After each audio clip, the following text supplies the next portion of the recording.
নমস্কাৰ প্ৰতিদিন টাইমৰ সমূহ দৰ্শকক স্বাগতম জনাই আৰম্ভ কৰিছো আমাৰ আজিৰ অনুষ্ঠান অভিমত প্ৰিয় দৰ্শক যোৱা কিছুদিন ধৰি অসমৰ সংবাদ মাধ্যমত ব্যাপক ৰূপত চৰ্চা লাভ কৰি থকা এটা বিশেষ বিষয় আজি আমি অভিমতত আলোকপাত কৰিব বিচাৰিছো ইতিমধ্যে আপোনালোকে কামিং আপ দেখি গম পাইছেই আমি কি বিষয়ক লৈ আলোচনা কৰিব বিচাৰিছো এটা জাতীয় বিষয় ইতিমধ্যে সৰ্বত্ৰে চৰ্চা হৈছে এটা জাতীয় সংগঠনৰ ভূমিকাক লৈ যেটো জাতীয় সংগঠনৰ ভূমিকা যি ধৰণৰ হ'ব লাগিছিল অসমৰ গৰিষ্ঠ সংখ্যক লোকে জাতীয় সংগঠনটোৰ পৰা সেই ধৰণৰ ভূমিকা দেখিবলৈ পোৱা নাই আশাহত হৈছে আৰু তাৰ ফলত ৰাজ্যজুৰি তীব্ৰ প্ৰতিক্ৰিয়াৰ সৃষ্টি হৈছে হয় আমি অসম সত্ৰ মহাসভাৰ কথা ক'ব বিচাৰিছো অসমৰ যিকেইটা সঁচা অৰ্থত এক বৃহৎ জাতীয় অনুষ্ঠান আছে অসম সাহিত্য সভা সদৌ অসম ছাত্ৰ সন্থা শ্ৰীমন্ত শংকৰদেৱ সংঘ এনে ধৰণৰ সেই তালিকাখনত অসম সত্ৰ মহাসভাও অন্যতম কিন্তু শেহতীয়াকৈ অসম সত্ৰ মহাসভাৰ যিখিনি ভূমিকা এটা জাতীয় ইস্যুত অসমৰ মানুহে দেখিবলৈ পাইছে তাক লৈ এতিয়া সৰ্বত্ৰে চৰ্চা হৈছে আজি সত্ৰ মহাসভাৰ সন্মানীয় সভাপতি মহোদয়ক আমি আমাৰ ষ্টুডিঅ'লৈ আমন্ত্ৰণ কৰি আনিছোঁ কিয় এই পৰিৱেশ পৰিস্থিতিৰ সূচনা হ'ল 100 বছৰতকৈ বেছি পুৰণি এই অনুষ্ঠানটোৰ ক্ষেত্ৰত এই পৰিৱেশটো কোনে কিয় কাৰ বাবে সূচনা কৰিলে সেয়া আপোনালোকক জনাবৰ কাৰণে তেখেতৰ লগত আছে ৰাজ্যখনৰ কেইবাগৰাকীও বিশিষ্ট ব্যক্তি মই চিনাকি কৰি দিছোঁ এফালৰ পৰা অসম সত্ৰ মহাসভাৰ সভাপতি জিতেন্দ্ৰ প্ৰধানী ডাঙৰীয়া মই আপোনাক স্বাগতম জনাইছোঁ নমস্কাৰ অসম সত্ৰ মহাসভাৰ এগৰাকী বিষয়ববীয়া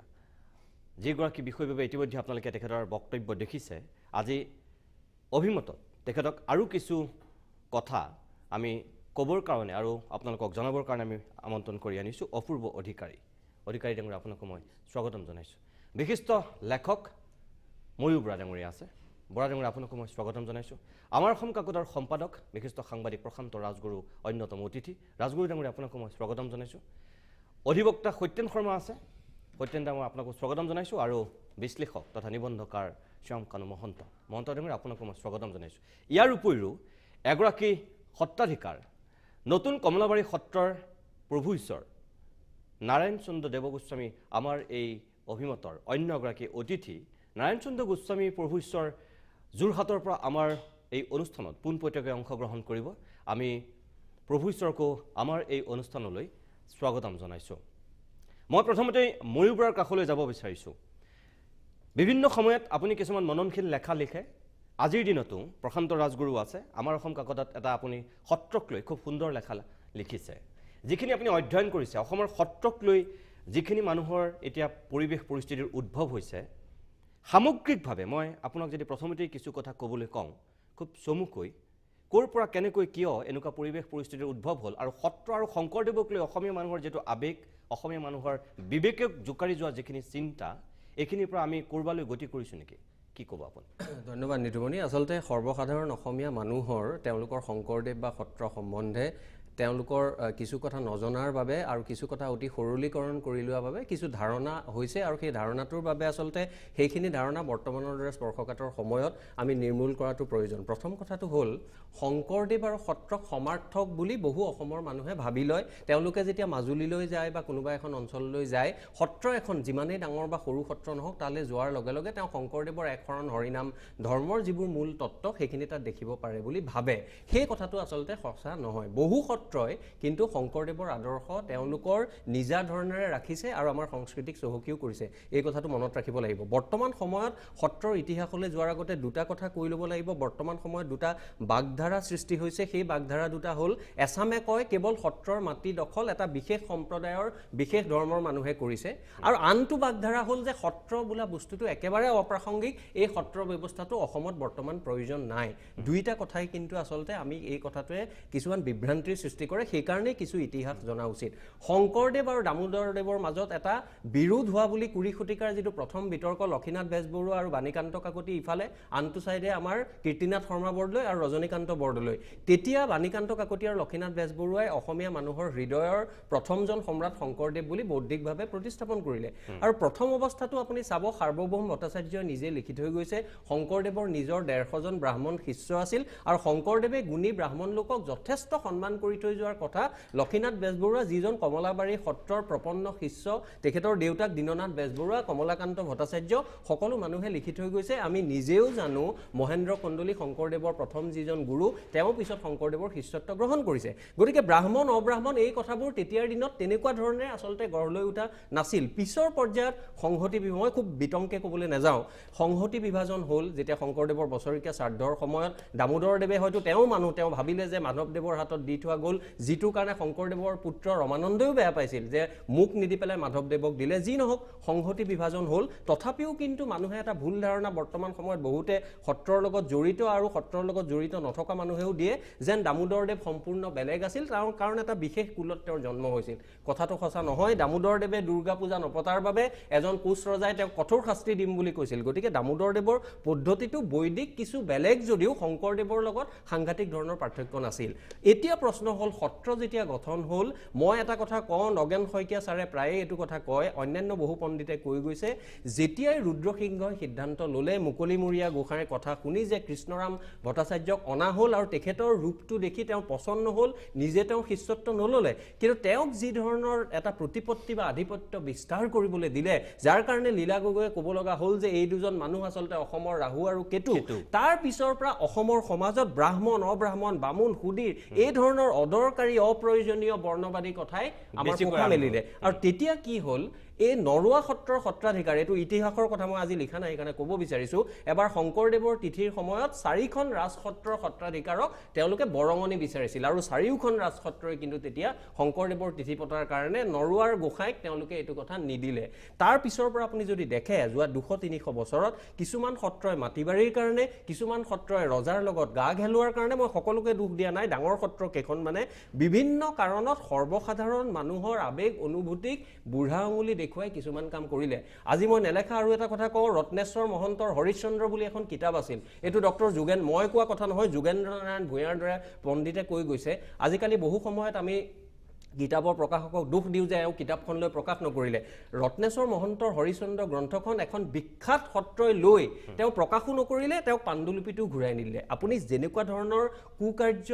হ'ব পাৰে সেই সকলো ধৰণৰ কুকাৰ্য কেইখনমান সত্ৰই কৰিছিল কিন্তু ইমানখিনি কৰাৰ পিছতো সেই সত্ৰবিলাকৰে বৰ্তমানৰ সত্ৰাধিকাৰ কেইজনমানৰ কাম কাজত কিন্তু মই অলপ আগতে ৰাজগুৰু ডাঙৰীয়াকো কৈছোঁ মই অলপ বেনিফিট অফ ডাউট দিব বিচাৰোঁ কাৰণ মানুহ কেতিয়াবা পৰিৱৰ্তন হ'ব পাৰে গতিকে তেওঁলোকে আজিকালি শংকৰদেৱৰ কথা বাৰুকৈ কয় আমি তেওঁলোকৰ ওপৰত চকু ৰাখিব লাগিব তেওঁলোকৰ সেই কথাত আন্তৰিকতা কিমান কাৰণ বৰ্তমান সময়টো অসমীয়া জাতিৰ বাবে এটা সন্ধিক্ষণৰ সময় সকলো দিশৰ পৰা আমাক নানান সংকটে আগুৰি ধৰিছে এতিয়া মই সংঘ সত্ৰ মই বামুণ সুদীৰ এই ধৰণৰ কাজিয়া পেচালৰ কাৰণে অসমীয়া মানুহৰ is a luxury we cannot afford আমি সেইটো কাম কৰিব নোৱাৰোঁ অসমীয়া জাতিটোক ভালকৈ গঢ়ি তোলাৰ ক্ষেত্ৰত আমি ধৰ্মীয় কথাবোৰক কিছু একাষৰীয়াকৈ লৈ আচাৰ নীতিক কথাবোৰক কিছু একাষৰীয়াকৈ লৈ আমি অলপ কৰ্মমুখী যিটো শ্যামকানু মহন্তই প্ৰায় কৈ থাকে এটা কৰ্মমুখী জাতি গঢ়ি তুলিবৰ হ'ল কিন্তু সেইখিনি কৰাৰ সময়ত ইতিহাসৰ পৰা আমি কিছু শিক্ষা ল'ব লাগিব আমি পাহৰি যাব নালাগিব মই ভাল পাইছোঁ নাৰায়ণ চন্দ্ৰ দেৱগোস্বামীক আপুনি মাতিছে সেইখন সত্ৰৰে কৃষ্ণকান্ত গোস্বামীয়ে 1877 চনৰ চিপাহী বিদ্ৰোহৰ সময়ত তেখেতে যি ধৰণেৰে সেই বিদ্ৰোহত যোগ দিছিল গতিকে সত্ৰৰ মাজত গহন চন্দ্ৰ গোস্বামী আছে আমাৰ নেপালী সত্ৰৰ যোৰহাটৰ আমাৰ নগাঁৱৰ হৰেশ্বৰ গোস্বামী নেপালী সত্ৰৰ যতীন্দ্ৰনাথ গোস্বামী আছে এওঁলোক দুজন ব্ৰাহ্মণ কুলত জন্ম কিন্তু শংকৰদেৱৰ প্ৰতি তেওঁলোকৰ যি সন্মান আপুনি ভাবিব নোৱাৰে গতিকে সকলো ধৰণৰ মানুহ আছে আপুনি একে ধৰণেৰে সকলোকে ক'ব নোৱাৰে ভাল বেয়াৰ মাজত আছে আমি কিন্তু বেয়াটো আৰু ভালটো বিচাৰ কৰাৰ ক্ষেত্ৰত বস্তুনিষ্ঠ আৰু নিৰ্মোহভাৱে কৰিব লাগিব আৰু ভৱিষ্যতৰ গতিপথ আমি নিৰ্মাণ কৰিব লাগিব প্ৰিয় দৰ্শক মই ময়ূৰ বৰা ডাঙৰীয়াক আৰম্ভণিতে এই কথাখিনি কিয় ক'বলৈ দিছিলোঁ যে বিভিন্ন মানুহৰ বিভিন্ন মনত কিছু ধাৰণা আছে আৰু সেই তেতিয়াৰ পৰা এতিয়ালৈকে যে সত্ৰৰ একাংশ সত্ৰাধিকাৰৰ ভূমিকাক লৈ সৰ্বসাধাৰণৰ মাজত প্ৰশ্ন আছে সৰ্বসাধাৰণৰ যে আশা আকাংক্ষাক একাংশ সত্ৰাধিকাৰে যে কেতিয়াও গুৰুত্ব দিয়া নাই ময়ূৰ বৰাৰ কথাখিনিৰ মাজত আপোনালোকে কিছু হয়তো তাৰ উমান পাইছে আজি আমি যিখিনি কথা আলোচনা কৰিম কেৱল ৰাজ্যখনৰ বৃহত্তৰ স্বাৰ্থৰ খাতিৰত কৰিম কাৰোবাক আক্ৰমণ কৰিবলৈ বা কাৰোবাৰ প্ৰতি আক্ৰোশ কোনোবাই প্ৰদৰ্শন কৰিব ভুলতো নাভাবিব তেনেকুৱা কথা নাই এখেতসকল নিৰপেক্ষ ব্যক্তি হিচাপেহে ইয়ালৈ আহিছে মই জিতেন্দ্ৰ প্ৰধানী ডাঙৰীয়া মই আপোনাৰ পৰা আৰম্ভ কৰিব বিচাৰিছোঁ খুব সন্মান কৰি এটা কথা কওঁ সত্ৰাধিকাৰসকলক দেখিলেই এটা সময় আছিল শ্ৰদ্ধাত মূৰ দুখাই গৈছিল ভক্তিত গদগদ হৈছিল অৰ্থাৎ অসমৰ জাতীয় জীৱনৰ সম্পদ আছিল তেওঁলোক আজি একাংশ সত্ৰাধিকাৰৰ কাম কাজ আৰু ভূমিকাক লৈ এনেকুৱা লাগে তেওঁলোক সম্পদটো নহয়ে অসমীয়া সমাজ জীৱনৰ মহা আপদ আৰু মস্ত বিপদ তেনেকুৱা হৈছে আপুনি কি ক'ব সত্ৰ মহাসভাৰ সভাপতি হিচাপে সত্ৰ মহাসভাৰ ফালৰ পৰা এইখিনিয়ে ক'ব খুজিছোঁ আপুনি যিখিনি কথা কৈছে হৈছে মানসিকতাৰ পৰিৱৰ্তন দেখা গৈছে আমাৰ উঠি অহা যুৱক চামৰ মাজত এতিয়া আপুনি অন্য লাগে মাহ প্ৰসাদ দিলে মাহ প্ৰসাদ খাব নোখোজে এনেকুৱা এটা প্ৰৱণতা সোমাই গৈছে আমাৰ প্ৰজন্মৰ মাজত গতিকে এইটো থাকিব তাহানিও আছিল এতিয়াও আছে কিন্তু এছামে আকৌ সত্ৰক এতিয়াও মানি আছে আৰু আমাৰ আগৰ গৰাকী বক্তাদেৱে যিখিনি কথা কৈ গ'ল হয় কিছুমানক দেখিলে আপোনাৰ সেৱা আহে সেৱা ভাৱ মনত আহে কিছুমানক দেখিলে দুখ লাগে কিছুমানক দেখিলে বেয়া লাগে এতিয়া আপোনাৰ এই ক্ষেত্ৰত আপোনাৰ আমাৰ হেৰিয়াত নাগৰিজুলিত আমাৰ হৰেকৃষ্ণ মহন্ত আছে তেওঁ গোটেই বড়োৰ সমাজৰ মাজত ইমান ধুনীয়াকৈ তেওঁ চলাই আছে কাম কৰিছে দেখিলে শ্ৰদ্ধা লাগে গতিকে সমাজৰ এইটো থাকিব আৰু ভাল বেয়া কিন্তু আমাৰ প্ৰৱণতাটো অলপ বেয়াৰ ফালে গৈছে অসমৰ ফালে এতিয়া মই আপোনালোকক আৰু এটা কথা ক'ব খোজোঁ এতিয়া সত্ৰত আপোনাৰ ভকতে নোহোৱা হৈছে আজি আপুনি অন্য আমাৰ অসমৰ বাহিৰৰ অনুষ্ঠানত যাব ৰামকৃষ্ণ মিছন গৌৰীয় মঠ ইস্কনত কিমান ডেকা ল'ৰা ইয়ং ল'ৰা আপোনাৰ আগবাঢ়ি আহিছে আপুনি সত্ৰ এতিয়া ভকতে নাপায় নাম প্ৰসংগ কৰিবলৈ ঘৰ মচিবলৈ যে কিছুমান সত্ৰ আছে এনেকুৱা দেখিলে দুখ লাগে আপোনাৰ কেঁচুমতা পৰি থাকে বন্তি নজ্বলে গতিকে এই অৱস্থাটো এটা অৱক্ষয়ৰ এটা অৱস্থা বৰ্তমানে দেখা দিছে আমাৰ মাজত আৰু তাৰ মূলতে একাংশ সত্ৰাধিকাৰক আপুনি জগৰীয়া কৰে নেকি নিশ্চয় কৰিম কাৰণ মই নিজে এখন সত্ৰত গৈছোঁ নাম নকওঁ সেই নামঘৰৰ ভিতৰত ঠেলা গাড়ী সোমাই থৈ দিছে আপোনাৰ কাপোৰ মেলি দিছে ঠিক আছে এইখিনি কথা আপুনি নিজে সত্ৰ মহাসভাৰ সভাপতি হিচাপে কৈছে কিন্তু কোনো যদুমধুৰে কোৱা কথা নহয় মই আকৌ আপোনাৰ কাষলৈ আহিম মই এইখিনি মুহূৰ্তত নতুন কমলাবাৰী সত্ৰৰ সত্ৰাধিকাৰ প্ৰভু ঈশ্বৰৰ কাষলৈ যাব বিচাৰিছোঁ নাৰায়ণ চন্দ্ৰ গোস্বামী ডাঙৰীয়া আমাৰ লগত যোৰহাটৰ পৰা পোনপটীয়াকৈ আছে প্ৰভু ঈশ্বৰ মই আপোনাৰ কাষলৈ পোনে গৈছোঁ এটা সময় আছিল হিন্দুত এটা আৰ্টিকল ওলাইছিল আৰু তাত আপোনাৰ প্ৰসংগৰে সেই কথাটো কোৱা হৈছিল আপুনি তেতিয়া কৈছিল যে আমি অসমীয়া আপোনাক সুধিছিল যে আপুনি হিন্দু নে অসমীয়া আপুনি তেতিয়া কৈছিল যে মই হিন্দু কিন্তু মই প্ৰথমতে এজন অসমীয়া সেই কথাটো আপুনি বহুদিনৰ আগতেই কৈ থৈ গৈছে এতিয়া অসমৰ একাংশ সত্ৰাধিকাৰে কৈ আছে তেওঁলোক হিন্দু তেওঁলোক অসমীয়া হয়নে নহয় সেইটো বহুত পিছতহে হ'ব আজিৰ দিনত আপোনাৰ স্থিতি কি আপুনি এজন নিজে অসমীয়া নে আপুনি প্ৰথমে এজন হিন্দু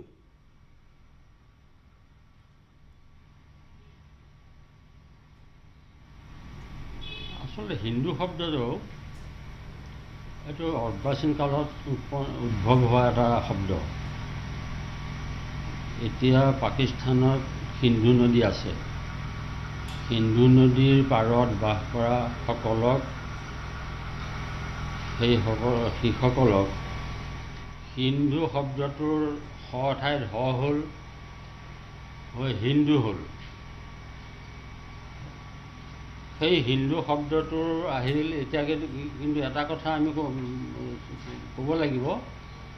যে হিন্দু শব্দটো আমি ব্যৱহাৰ কৰাতকৈ আমি অসমীয়া বুলি পৰিচয় দিয়াটোহে বেছি উচিত শেহতীয়াকৈ অসমৰ একাংশ সত্ৰাধিকাৰৰ যিখিনি কাম কাজ বুলি কোৱা নাছিলে হয় মই বুজি পালোঁ আপুনি নিজকে এজন অসমীয়া বুলিয়ে কৈ পেলাই গৌৰৱবোধ কৰে আপোনাৰ কথাটোত উত্তৰটো ওলাই গৈছে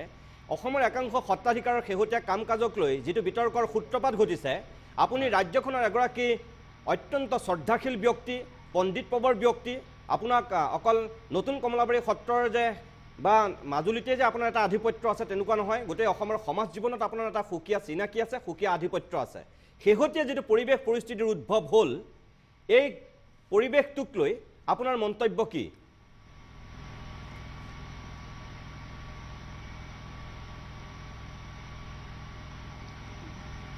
মই এটা কথা কওঁ যে আমি আগতে কৈ গৈছোঁ যে হিন্দু শব্দটো অৰ্বাচীন কালত হোৱা গতিকে আমি অসমীয়া কোনোবাই যদি নিজকে হিন্দুৰ ধৰ্মগুৰু বুলি কয় এই কথাটো শুদ্ধ নহয় কাৰণ আমি হিন্দুৰ ধৰ্মগুৰু নহয় আমি মহাপুৰুষ শংকৰদেৱৰ প্ৰৱৰ্তিত যি এখন নাম ধৰ্ম সেই এখন নাম ধৰ্মৰ মানুহ শংকৰদেৱে হিন্দু বুলি কোৱা নাই গতিকে মই অসমীয়া বুলি পৰিচয় দিব খোজোঁ আৰু শংকৰদেৱৰ কোনো পুথিতে হিন্দু বুলি কোৱা নাই আৰু শংকৰদেৱৰ শাস্ত্ৰসমূহত ভাৰতবৰ্ষৰ কথাহে কৈছে আৰু অসমীয়া জাতিৰ কথাহে কৈছে। অসমৰ মূলকত ধবা যে তোৰক কুবাচ মিলেছ চান্দাও অসম বুলি কৈছে। গতিকে অসমত যি বাস কৰে সি অসমীয়া। সেইকাৰণে আমি অসমীয়া বুলিহে পৰিচয় দিব লাগিব, আমি হিন্দু বুলি পৰিচয় দিব নোৱাৰোঁ। এতিয়া যিহেতু হিন্দু মোৰ ধাৰণা এইটোৱেই। হয়, এতিয়া যিহেতু এখন আপুনি গম পায় নিশ্চয় যে এখন বিশেষ বিধেয়কক লৈ পেলাই গোটেই পৰিৱেশটো উত্তাল হৈছে আৰু এক প্ৰকাৰ একাংশ সত্ৰাধিকাৰৰ যিটো ভূমিকা বা সত্ৰ মহাসভাৰ এজন বিষয়ববীয়াৰ যিটো ভূমিকা, অসমীয়া জাতীয় সেই ইছ্যুটোত তেওঁলোকৰ ভূমিকাটোৱেই বিতৰ্কৰ সূত্ৰপাত ঘটাইছে। তেওঁলোকৰ তেনেকুৱা কাম কাজ হ'ব নালাগিছিল বুলি সৰ্বত্ৰ চৰ্চা হৈছে। আপুনি কি কয়?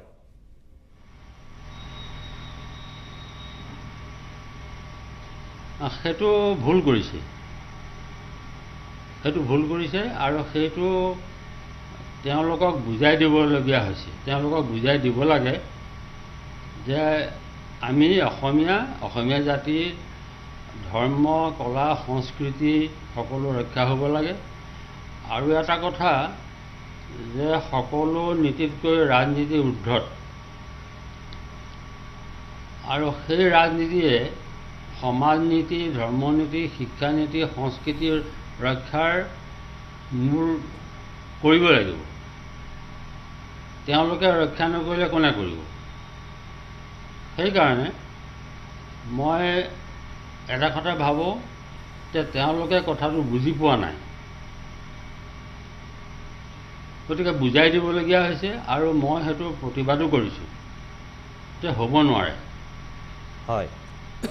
আৰু আমাৰ অসমীয়া জাতি, অসমীয়া ভাষা, অসমীয়া সংস্কৃতি সুৰক্ষিত নহ'লে আমাৰ জাতিটো আমি জীয়াই থাকিব নোৱাৰিম। আৰু ৰাজনীতিয়ে সদায় নিজৰ পক্ষটোহে চিন্তা কৰে। গতিকে আমাৰ সমাজখনে সমাজ ৰক্ষা কৰিবৰ কাৰণে চিন্তা কৰে, সত্ৰ সমাজে আৰু সংস্কৃতিয়ে। মই সেইটোহে চিন্তা কৰোঁ। হয়, মই আকৌ আপোনাৰ কাষলৈ যাম। আপুনি খুব সুন্দৰ কথা এটা কৈছে। তাহানিতে লোকনাথ গোস্বামীৰ এটা গীতত আছিল যে দেশখন ভাগিলেও সমাজখন নাভাগক। আপোনাৰ কথাটোত যেন তেনেকুৱা এটা ইংগিতেই এইখিনি মুহূৰ্তত আমি শুনিবলৈ পাইছোঁ, তেনেকুৱা লাগিছে। মই অকণমান সময়ৰ কাৰণে বাণিজ্যিক বিৰতি ল'ব লাগিব। এটা বৃহৎ পেনেল আজি আমাৰ অভিমতত আছে। প্ৰিয় দৰ্শক, ৰাজ্যখনৰ এটা স্পৰ্শকাতৰ বিষয়ক লৈ আজি আমি আলোকপাত কৰিব বিচাৰিছোঁ কেৱল জাতিটোৰ স্বাৰ্থত। অপেক্ষা কৰক, অকণমান সময়ৰ কাৰণে বাণিজ্যিক বিৰতি লৈছোঁ। তাৰপিছতে প্ৰশান্ত ৰাজগুৰু, শ্যামকানু মহন্ত, সত্যেন শৰ্মা এনেকুৱা এখেতসকল ব্যক্তিৰ কাষলৈ উভতি আহিম।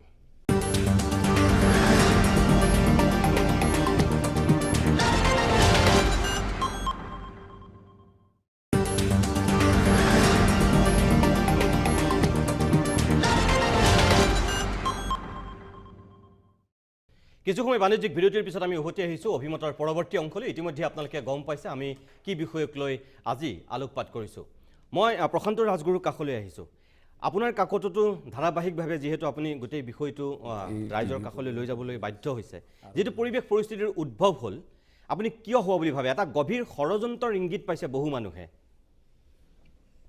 এইটো ময়ো অকণমান ডাঙৰ ষড়যন্ত্ৰতাৰ নেপথ্যত আছে বুলি সন্দেহ কৰোঁ। ময়ূৰ বৰা ডাঙৰীয়াই সত্ৰৰ বিষয়ে যিখিনি কথা কৈছে,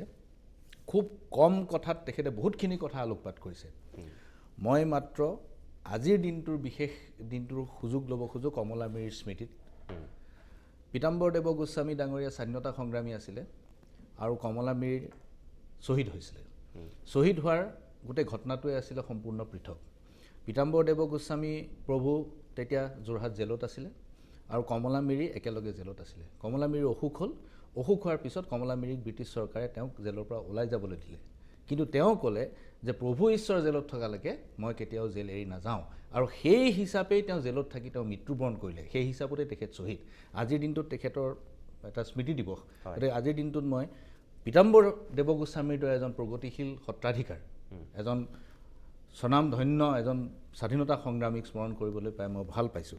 দ্বিতীয় কথাটো হ'ল মই সত্ৰাধিকাৰসকলক মই একো নকওঁ এই বিষয়ে, তেখেতসকল ধৰ্মগুৰু, তেখেতসকলক মই পুনৰবাৰ চাবৰ কাৰণে নাৰায়ণ চন্দ্ৰ দেৱগোস্বামী ডাঙৰীয়াৰ কথাৰ আঁত ধৰি মই পুনৰবাৰ বিবেচনা কৰিবৰ কাৰণে মই অনুৰোধ কৰিম যে হিন্দুত্বৰ যিটো সনাতন হিন্দুত্ব ব্যৱস্থা, যিটো সনাতন হিন্দুত্ব যিটো ধাৰণা, এই ধাৰণাটোৰ লগত অসমৰ শংকৰদেৱ মাধৱদেৱৰ বৈষ্ণৱ আন্দোলনটোৰ কি সম্পৰ্ক, ইয়াক পুনৰ বিবেচনা কৰাৰ প্ৰয়োজন আছে। কাৰণ বহুতে এই কথাটো একাকাৰ কৰিবলৈ চেষ্টা কৰি আছে, এই কথাটো বৰ সঠিক হোৱা নাই। গতিকে মই ভাবোঁ যে ধৰ্মগুৰুসকলে এই কথাটো পৰ্যালোচনা কৰি আচল প্ৰকৃত তাৰ চৰিত্ৰটো মানে সমগ্ৰ দেশৰ আগত উপস্থাপন কৰাত সমৰ্থ হ'ব। ষড়যন্ত্ৰৰ প্ৰসংগটোলৈ মই আহোঁ। প্ৰথম কথাটো হ'ল যে আজি ময়ো দীৰ্ঘদিন ধৰি সাংবাদিকতাত আছোঁ। বিভিন্ন আন্দোলন, বিভিন্ন কাৰ্যসূচী, বিভিন্ন ৰাজনৈতিক ঘটনা পৰিঘটনা আমিও পৰিলক্ষিত, আপোনালোকৰ সকলোৱে দেখিছে। কিন্তু সত্ৰ মহাসভাৰ ইমান সক্ৰিয় ভূমিকা কোনোদিন আমি ৰাজনীতিত কেতিয়াও দেখা নাছিলোঁ। আন্দোলনকালীন অৱস্থাত কোনোবা বৰ্তমানৰ সত্ৰাধিকাৰ, তেতিয়া ছাত্ৰ নেতা আছিল, কোনোবাই আন্দোলনলৈ সমৰ্থন দিছিল, অসম আন্দোলনক, সেইটো বেলেগ কথা। বা যুদ্ধ বিগ্ৰহৰ সময়ত কেতিয়াবা মানুহক অলপ নৈতিকভাৱে সবল কৰাৰ কাৰণে তেওঁলোকৰ ভূমিকা আছিল। কিন্তু হঠাৎ এই যে হিন্দু বাংলাদেশীৰ নাগৰিকত্ব প্ৰসংগত তেখেতসকল গৈ পেলাই যুটীয়া সংসদীয় কমিটিৰ আগত সাক্ষ্য দিব লগা হ'ল বা তেওঁলোকক নিমন্ত্ৰণ কৰিলে। এই নিমন্ত্ৰণ কৰাৰ কাৰণটো কি আছিল? কাৰণ ইয়াত অনিমন্ত্ৰিত বহুত ষ্টেক হোল্ডাৰ থাকি গ'ল। বহু ষ্টেক হোল্ডাৰ আছে যি জাতীয় জীৱনৰ লগত অংগাংগীভাৱে জড়িত, ৰাজনীতিক হেৰিৰ লগত জড়িত। গতিকে তেওঁলোক কিন্তু থাকি গ'ল, তাৰ মাজত এই কথাটো আহিল। এতিয়া মই খুব এটা স্পষ্ট নহয়, কিন্তু প্ৰধানী ডাঙৰীয়া আছে, মই যিটো গম পাইছোঁ সেইটো হ'ল যে তেওঁলোকক আচলতে নিমন্ত্ৰণ কৰা হোৱাই নাছিল। যদি নিমন্ত্ৰণ কৰিলেহেঁতেন তেতিয়াহ'লে প্ৰধানী ডাঙৰীয়ালৈ চিঠি আহিলেহেঁতেন হয়তো। আপুনি চিঠি পাইছিলে নেকি? দিছে, জইণ্ট পাৰ্লিয়ামেণ্টাৰী কমিটিৰ পৰা চিঠি দিছে। আচ্ছা, তেতিয়াহ'লে তেওঁলোকক নিমন্ত্ৰণ কৰাৰ যুক্তিটো মই একো বিশেষ বিচাৰি পোৱা নাই। দ্বিতীয় কথাটো হ'ল এই যে যিটো তেখেতলোকৰ সাক্ষ্য, এই সাক্ষ্যটোত তেখেতলোকে এটা কথা কৈছে, কিন্তু ঘটনাটো আজি ইতিমধ্যে এটা নতুন টাৰ্ণ লৈছে। ইতিমধ্যে কুসুম মহন্তক তেখেতসকলে নিলম্বন কৰিছে আৰু এজনক নিলম্বন কৰিছে। গতিকে এটা বেলেগ ধৰণৰ কথা হ'বগৈ সেইটো। কিন্তু কথাটো হ'ল এই সাক্ষ্যৰ কথাটোত জাতীয় জীৱনত এটা বৰ ডাঙৰ প্ৰভাৱ ই পেলালে। এতিয়া এই সাক্ষ্যটোৰ মূল যিটো উদ্দেশ্য, ইয়াত কিন্তু তেওঁলোকক কোনোবাই অলপ গাইড কৰা যেন, তেওঁলোকক যেন কোনোবাই পৰিচালিত কৰিছে, ঠিক তেনেকুৱা সন্দেহৰ অৱকাশ আছে। মই আকৌ কওঁ যে যেতিয়া নেশ্যনেল ৰেজিষ্টাৰ অফ চিটিজেন, যিখন আমাৰ নাগৰিকপঞ্জী, যিখনৰ ফাইনেল ড্ৰাফ্টখন ওলাব, এই যিখিনি বাকী আছে সেইখিনিও যেতিয়া একেলগে ওলাব, তেতিয়া এই কথাটো স্পষ্ট হৈ যাব যে কিমান সংখ্যক মানুহে লিগেচি ডাটাৰ লগত নিজকে জড়িত কৰিব নোৱাৰিলে আৰু তেওঁলোককে বিদেশী হিচাপে চিনাক্ত কৰা হ'ব। NRC কৰ্তৃপক্ষৰ হাতত এই কথা ইতিমধ্যে স্পষ্ট হৈ গৈছে। NRCৰ অফিচত যিসকলে তৃণমূল পৰ্যায়ত কাম কৰি আছে তেওঁলোকৰ লগত যোগাযোগ কৰিলে আপুনি গম পাব, তেওঁলোকৰ সন্মুখত ছবিখন স্পষ্ট হৈ গৈছে যে যিমানখিনি মানুহ তাত বিদেশী হিচাপে পৰিগণিত হ'ব, তাৰ 40% মানুহ হিন্দু আৰু 40% মানুহ মুছলমান আৰু 60% মানুহ হিন্দু অনুপ্ৰৱেশকাৰী। অসম চুক্তি চহী হোৱাৰ পিছ মুহূৰ্তৰ পৰাই এই কথাটো আমি শুনিছিলোঁ যে 71 চনৰ পিছত আচলতে হিন্দু বিদেশীহে ভাৰতবৰ্ষত বেছিকৈ সোমাইছে। 1985 চনৰ পৰা 91 চনলৈ যেতিয়া প্ৰফুল্ল মহন্ত চৰকাৰৰ আছিল, তেতিয়া আপুনি সেই সময়ত কৰ্মৰত পুলিচ বিষয়াক সুধিলে গম পাব যে চৰকাৰে ভিতৰুৱাকৈ থানাই এটা ছাৰ্ভে চলাইছিল যে কিমান সংখ্যক বিদেশী ইয়াত থাকিব পাৰে, আৰু সেই সময়তে কথাটো স্পষ্ট হৈ গৈছিল যে মুছলমান বিদেশীতকৈ হিন্দু বিদেশীৰ সংখ্যাটো বেছি হোৱাৰ সম্ভাৱনা আছে। আজি NRC হোৱাৰ লগে লগে এইটো জল পট হৈ পৰিল। এতিয়া কথাটো হৈছে যে ৰাষ্ট্ৰীয় স্বয়ংসেৱক সংঘ আৰু ভাৰতীয় জনতা পাৰ্টীয়ে এইসকল চিনাক্তকৃত বিদেশীক কেনেকৈ নিয়মিত ৰূপ দিব পাৰে, তেওঁলোকক নাগৰিকত্ব দিব পাৰে, এইটো তেওঁলোকৰ এটা উদ্দেশ্য। সমান্তৰালভাৱে ইয়াক লৰালৰি কৰাৰ কাৰণটো হ'ল যে পশ্চিমবংগত নিৰ্বাচন আহি আছে। পশ্চিমবংগৰ নিৰ্বাচনত তেওঁলোকে বহুত চেষ্টা কৰিছে হিন্দু মুছলিম পলাৰাইজেশ্যনৰ কাৰণে। আসানসোল নামৰ জেগাটোত যোৱা 6 মাহৰ ভিতৰত 4 বাৰ সংঘাত হৈছে। গতিকে এই ধৰণৰ এটা পলাৰাইজেশ্যন সৃষ্টি কৰাৰ কাৰণে চেষ্টা কৰি আছে এতিয়া যদি অসমৰ পৰা এনেকুৱা এটা মেছেজ তেওঁলোকে দিব পাৰে যে হিন্দু বিদেশীক আমি নাগৰিকত্ব দিলোঁ তেতিয়াহ'লে পশ্চিমবংগত তেওঁলোকে এটা শক্তিশালী ৰূপত অৱতীৰ্ণ হোৱাৰ সম্ভাৱনা আছে গতিকে এই অৱস্থাত সত্ৰ মহাসভাৰ এই বিশেষ সাক্ষ্য ৰাজনৈতিকভাৱে অত্যন্ত গুৰুত্বপূৰ্ণ আৰু মই ভাবোঁ যে তেখেতসকলক নিশ্চয় কোনোবাই প্ৰভাৱান্বিত কৰিছে নিশ্চয় মই অপূৰ্ব অধিকাৰী ডাঙৰীয়া মই আপোনাৰ কাষলৈ আহিছোঁ আপুনি প্ৰথম দিনাখনি কিছু বক্তব্য দিছিল আমাৰ দৰ্শকসকলে যিসকলে দেখিছে গম পাইছিল আজি যিহেতু জৰুৰী কাৰ্যনিৰ্বাহক অনুষ্ঠিত কৰিবলগীয়া হ'ল এই কুসুম মহন্তকে ধৰি আৰু এগৰাকীক যিহেতু আপোনালোকে নিলম্বন কৰিবলগীয়া পৰিৱেশ পৰিস্থিতিৰ উদ্ভৱ হ'ল তাৰপিছত কিন্তু কুসুম মহন্তই কৈছে যে হিন্দু বাংলাদেশীৰ সন্দৰ্ভত তেওঁ সেয়া ব্যক্তিগত মন্তব্যহে আছিল সেয়া সত্ৰ মহাসভাৰ বক্তব্য নাছিল কিন্তু সেইগৰাকী ব্যক্তি আকৌ সত্ৰ মহাসভাৰ পেট ব্যৱহাৰ কৰি পেলাই তেওঁ স্থিতি স্পষ্ট কৰিছিল তাৰমানে কথাটো ক'ত কি হৈছিল মানে গোটেই বিষয়টো হ'ল আপোনাৰ অসম সত্ৰ মহাসভা অসমৰ জাতীয় অনুষ্ঠান গৌৰৱোজ্জ্বল 103 বছৰীয়া ইতিহাস এটা আছে এতিয়া দেখা গৈছিল তেখেত প্ৰধান সম্পাদক কুসুম মহন্ত তেওঁ নাগৰিকত্ব সংশোধনী বিলখনৰ ওপৰত সংসদীয় সমিতিৰ ওচৰত শুনানি যেতিয়া দিবলৈ গৈছে তেওঁ কোনো ব্যক্তি সোধা নাই সভাপতি ডাঙৰীয়াক কৈছে যে মই দিল্লীলৈ যাম সত্ৰৰ ভূমি বেদখল উচ্ছেদ আৰু কেইবাটাও বিষয় সত্ৰীয় সম্পৰ্কত বিষয় লৈ পেলাই মই দিল্লীত কাৰ্যসূচী এটা আছে মই যাম আপুনিতো আহিব নোৱাৰিব ততাতৈয়াকৈ তেওঁ অখিল মহন্তক লৈ পেলাই দিল্লীলৈ গৈছে অখিল মহন্ত আমাৰ কেন্দ্ৰীয় সমিতিৰ উপসভাপতি তেওঁ দিল্লীত গৈ পেলাই সত্ৰ মহাসভাৰ পেটখন আজি যিখন আমাৰ কৰ্ণাটক কমিটি আৰু বৰ্ধিত সমিতিৰ বৈঠক আছিল পল্টন বজাৰৰ নামঘৰত আমি গোটেই বিষয়টো তেওঁক সম্পূৰ্ণ আমি তেখেতক যেতিয়া জেৰা চলাইছিলোঁ তেখেতে আমাক স্পষ্টভাৱে কৈছে যে পেটখনত তেওঁ যি আমাৰ ছাইডত নামবিলাক থাকে কাষত সেই নামবিলাক উঠাই দিছে দি দিল্লীত গৈ অসম সত্ৰ মহাসভাৰ পেটো চেঞ্জ হৈছে গৈ পেলাই তেওঁ তাত এখন সত্ৰৰ মাটি বেদখল তেদখলৰ কিছু কথা লিখিছে য'ত সংসদীয় সমিতিখনৰ সন্মুখত ক'ব লগা একো গুৰুত্বপূৰ্ণ কথা নাছিল কোনো দৰকাৰ নাছিল সেই গোটেই বস্তুটোক লিখি পেলাই তেওঁ তলত লিখিলে কি যে বাংলাদেশ পাকিস্তান বা আন আন ভাৰতবৰ্ষৰ চুবুৰীয়া ৰাষ্ট্ৰ যিবিলাক আছে সেই অঞ্চলবিলাকত যদি কোনোবা হিন্দু মানুহ নিৰ্যাৰিত হৈছে জনজাতি মানুহ নিৰ্যাৰিত হৈছে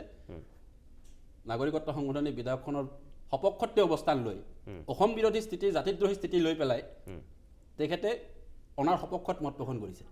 যাৰ কাৰণে সত্ৰ মহাসভাই আজি তেখেতৰ ওপৰত কঠোৰ স্থিতি গ্ৰহণ কৰা হৈছে তেখেতক নিলম্বিত কৰা হৈছে আৰু অখিল মহন্তক নিলম্বিত কৰা হৈছে কাৰণ অসম সত্ৰ মহাসভাৰ কেন্দ্ৰীয় কাৰ্যনিৰ্বাহকৰ কোনো সিদ্ধান্ত নাছিল কোনো সিদ্ধান্ত নাছিল যে আমি হিন্দু নাগৰিকত্ব সংশোধনী বিলখনৰ ওপৰত সমৰ্থন জনাম বুলি কাৰণ অসমৰ বিভিন্ন জাতীয় দল সংগঠনে যিটো স্থিতি লৈছে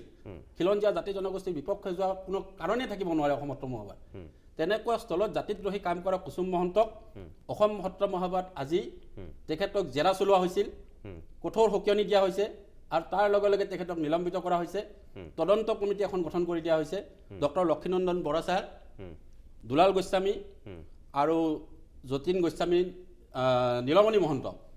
মহন্তৰ নেতৃত্বত 3গৰাকী ব্যক্তিক লৈ পেলাই আমি এখন তদন্ত কমিটি গঠন কৰিছোঁ তদন্ত কমিটিৰ প্ৰতিবেদন অহাৰ পিছত তেখেতৰ ওপৰত কঠোৰ শাস্তিমূলক ব্যৱস্থা গ্ৰহণ কৰা হ'ব কোনো কাৰণত অসম সত্ৰ মহাসভাক এইদৰে ব্যৱহাৰ কৰা স্বাৰ্থন্বেষী কুসুম মহন্তক সহ্য কৰা নহ'ব এই কথাটো স্পষ্ট আজি অসম সত্ৰ মহাসভাৰ মজিয়াত স্পষ্ট হৈছে প্ৰতিজন প্ৰতিনিধিয়ে তেখেতক ভৎসনা দিছে আৰু তেওঁ নিজেও সত্ৰ মহাসভাৰ মজিয়াত তেখেতে আজি ভুল স্বীকাৰ কৰিছে ভুল স্বীকাৰ কৰি তেওঁ কৈছে যে এয়া মোৰ ব্যক্তিগত মত তেওঁৰ ব্যক্তিগত মত যদি হয়েই তেতিয়াহ'লে তেওঁ পেটখন কিয় ব্যৱহাৰ কৰিলে কাক সুধি তেওঁ পেট ব্যৱহাৰ কৰিলে কোনো কাৰণ নোহোৱাকৈ তেওঁ পেট ব্যৱহাৰ কৰাৰ অধিকাৰ কোনে দিলে তেওঁ গতিকে অসম সত্ৰ মহাসভাত কুসুম মহন্ত এগৰাকী জাতিদ্ৰোহী ব্যক্তি এইটো স্পষ্ট আমি অসম সত্ৰ মহাসভাই কৰিছোঁ আৰু আমাৰ অসম সত্ৰ মহাসভাৰ কোনো প্ৰতিনিধি কোনো সত্ৰাধিকাৰ কোনো ভকত বৈষ্ণৱ এই মুহূৰ্তত অসমীয়া সমাজ জীৱনৰ সৈতে জড়িত আমি অসমীয়া সমাজৰ সাহিত্য সংস্কৃতি উন্নয়নৰ কাৰণে বিভিন্ন সময়ত কাম কৰি আছোঁ আমি কাম কৰি যাম আৰু কুসুম মহন্তৰ কাৰণে অসমৰ সত্ৰসমূহ দায়ী কুসুম মহন্তৰ কাৰণে 926খন সত্ৰ আজি জগৰীয়া হ'ব কুসুম মহন্তৰ কাৰণে সত্ৰাধিকাৰসকল আজি লেই চাইছে হ'ব এই কথা হ'ব নোৱাৰে মই নিজেও এগৰাকী সত্ৰাধিকাৰৰ সন্তান গতিকে মই স্পষ্ট কৰিছোঁ আমাৰ সত্ৰ মহাসভাই স্পষ্ট কৰিছে কুসুম মহন্ত আমাৰ কাৰণে এগৰাকী অলাগতিয়াল ব্যক্তি আজিৰ দিনটোত জাতিদ্ৰোহী গণশত্ৰু হিচাপে আমি আখ্যা দিবলৈ ঠিক আছে বাধ্য হৈছোঁ ঠিক আছে আহ্বান জনাই লওঁ খুব আপুনি ডাঙৰ কথা কৈছে জাষ্ট আধা মিনিট যদি সময় দিয়ে যে কুসুম মহন্ত কিন্তু এনেকুৱাও হ'ব পাৰে যে তেওঁ ব্যৱহৃত হৈছে কাৰণ কুসুম মহন্তৰ নামটো আজি মই এটা কথাই কৈছোঁ এখেতে যিহেতু এটা বলিষ্ঠ স্থিতি যোৱা 2-3 দিন ধৰি লৈ আছে আৰু যুৱ প্ৰজন্মৰ এজন প্ৰতিনিধি হিচাপে মই অপূৰ্বক ভাল পাইছোঁ আৰু এই কথাটো চাব যিহেতু ডক্টৰ লক্ষীনন্দন বৰাৰ দৰে বৰণ্য এজন ব্যক্তিৰ অধীনত এখন কমিটি গঠন কৰিছে সেই কমিটিখনে কেৱল কুসুম মহন্তৰ দুখ উলিয়ালে নহ'ব কুসুম মহন্তৰ আঁৰৰ কোন ব্যক্তি সেইটো কিন্তু আটাইতকৈ গুৰুত্বপূৰ্ণ যিটো ৰাজগুৰু ডাঙৰীয়াই কৈছে আঁৰৰ কোনটো শক্তি সেই শক্তি সত্ৰৰ ভিতৰত কিমান বাহিৰত কিমান সেইখিনি যাতে কমিটিখনে চাব পাৰে এটা কথা মই প্ৰাণানী ডাঙৰীয়া আৰু অধিকাৰী ডাঙৰীয়াক ক'ব খোজোঁ যে জইণ্ট পাৰ্লিয়ামেণ্টাৰী কমিটিত যদি সেইখন দিয়াৰ যিখন প্ৰতিবেদন সেইখন যদি আপোনালোকৰ মহাসভাৰ নহয় তেনেহ'লে তাত সোনকালে আপোনালোকে পাৰ্লিয়ামেণ্টাৰী কমিটিক জনাওক লিখিতভাৱে যে সেইখন আমি প্ৰত্যাহাৰ কৰিছোঁ সেইখন আমাৰ প্ৰতিবেদন ইতিমধ্যে আমাৰ আলোচনা হৈ গৈছে ইতিমধ্যে আমি এটা ঠিক আছে মই আকৌ অকণমান সময়ৰ কাৰণে বাণিজ্যিক বিৰতি ল'ব লাগিব মই তাৰ পাছতে শ্যামকানু মহন্তৰ সত্যেন শৰ্মাৰ কাষলৈ উভতি আহিম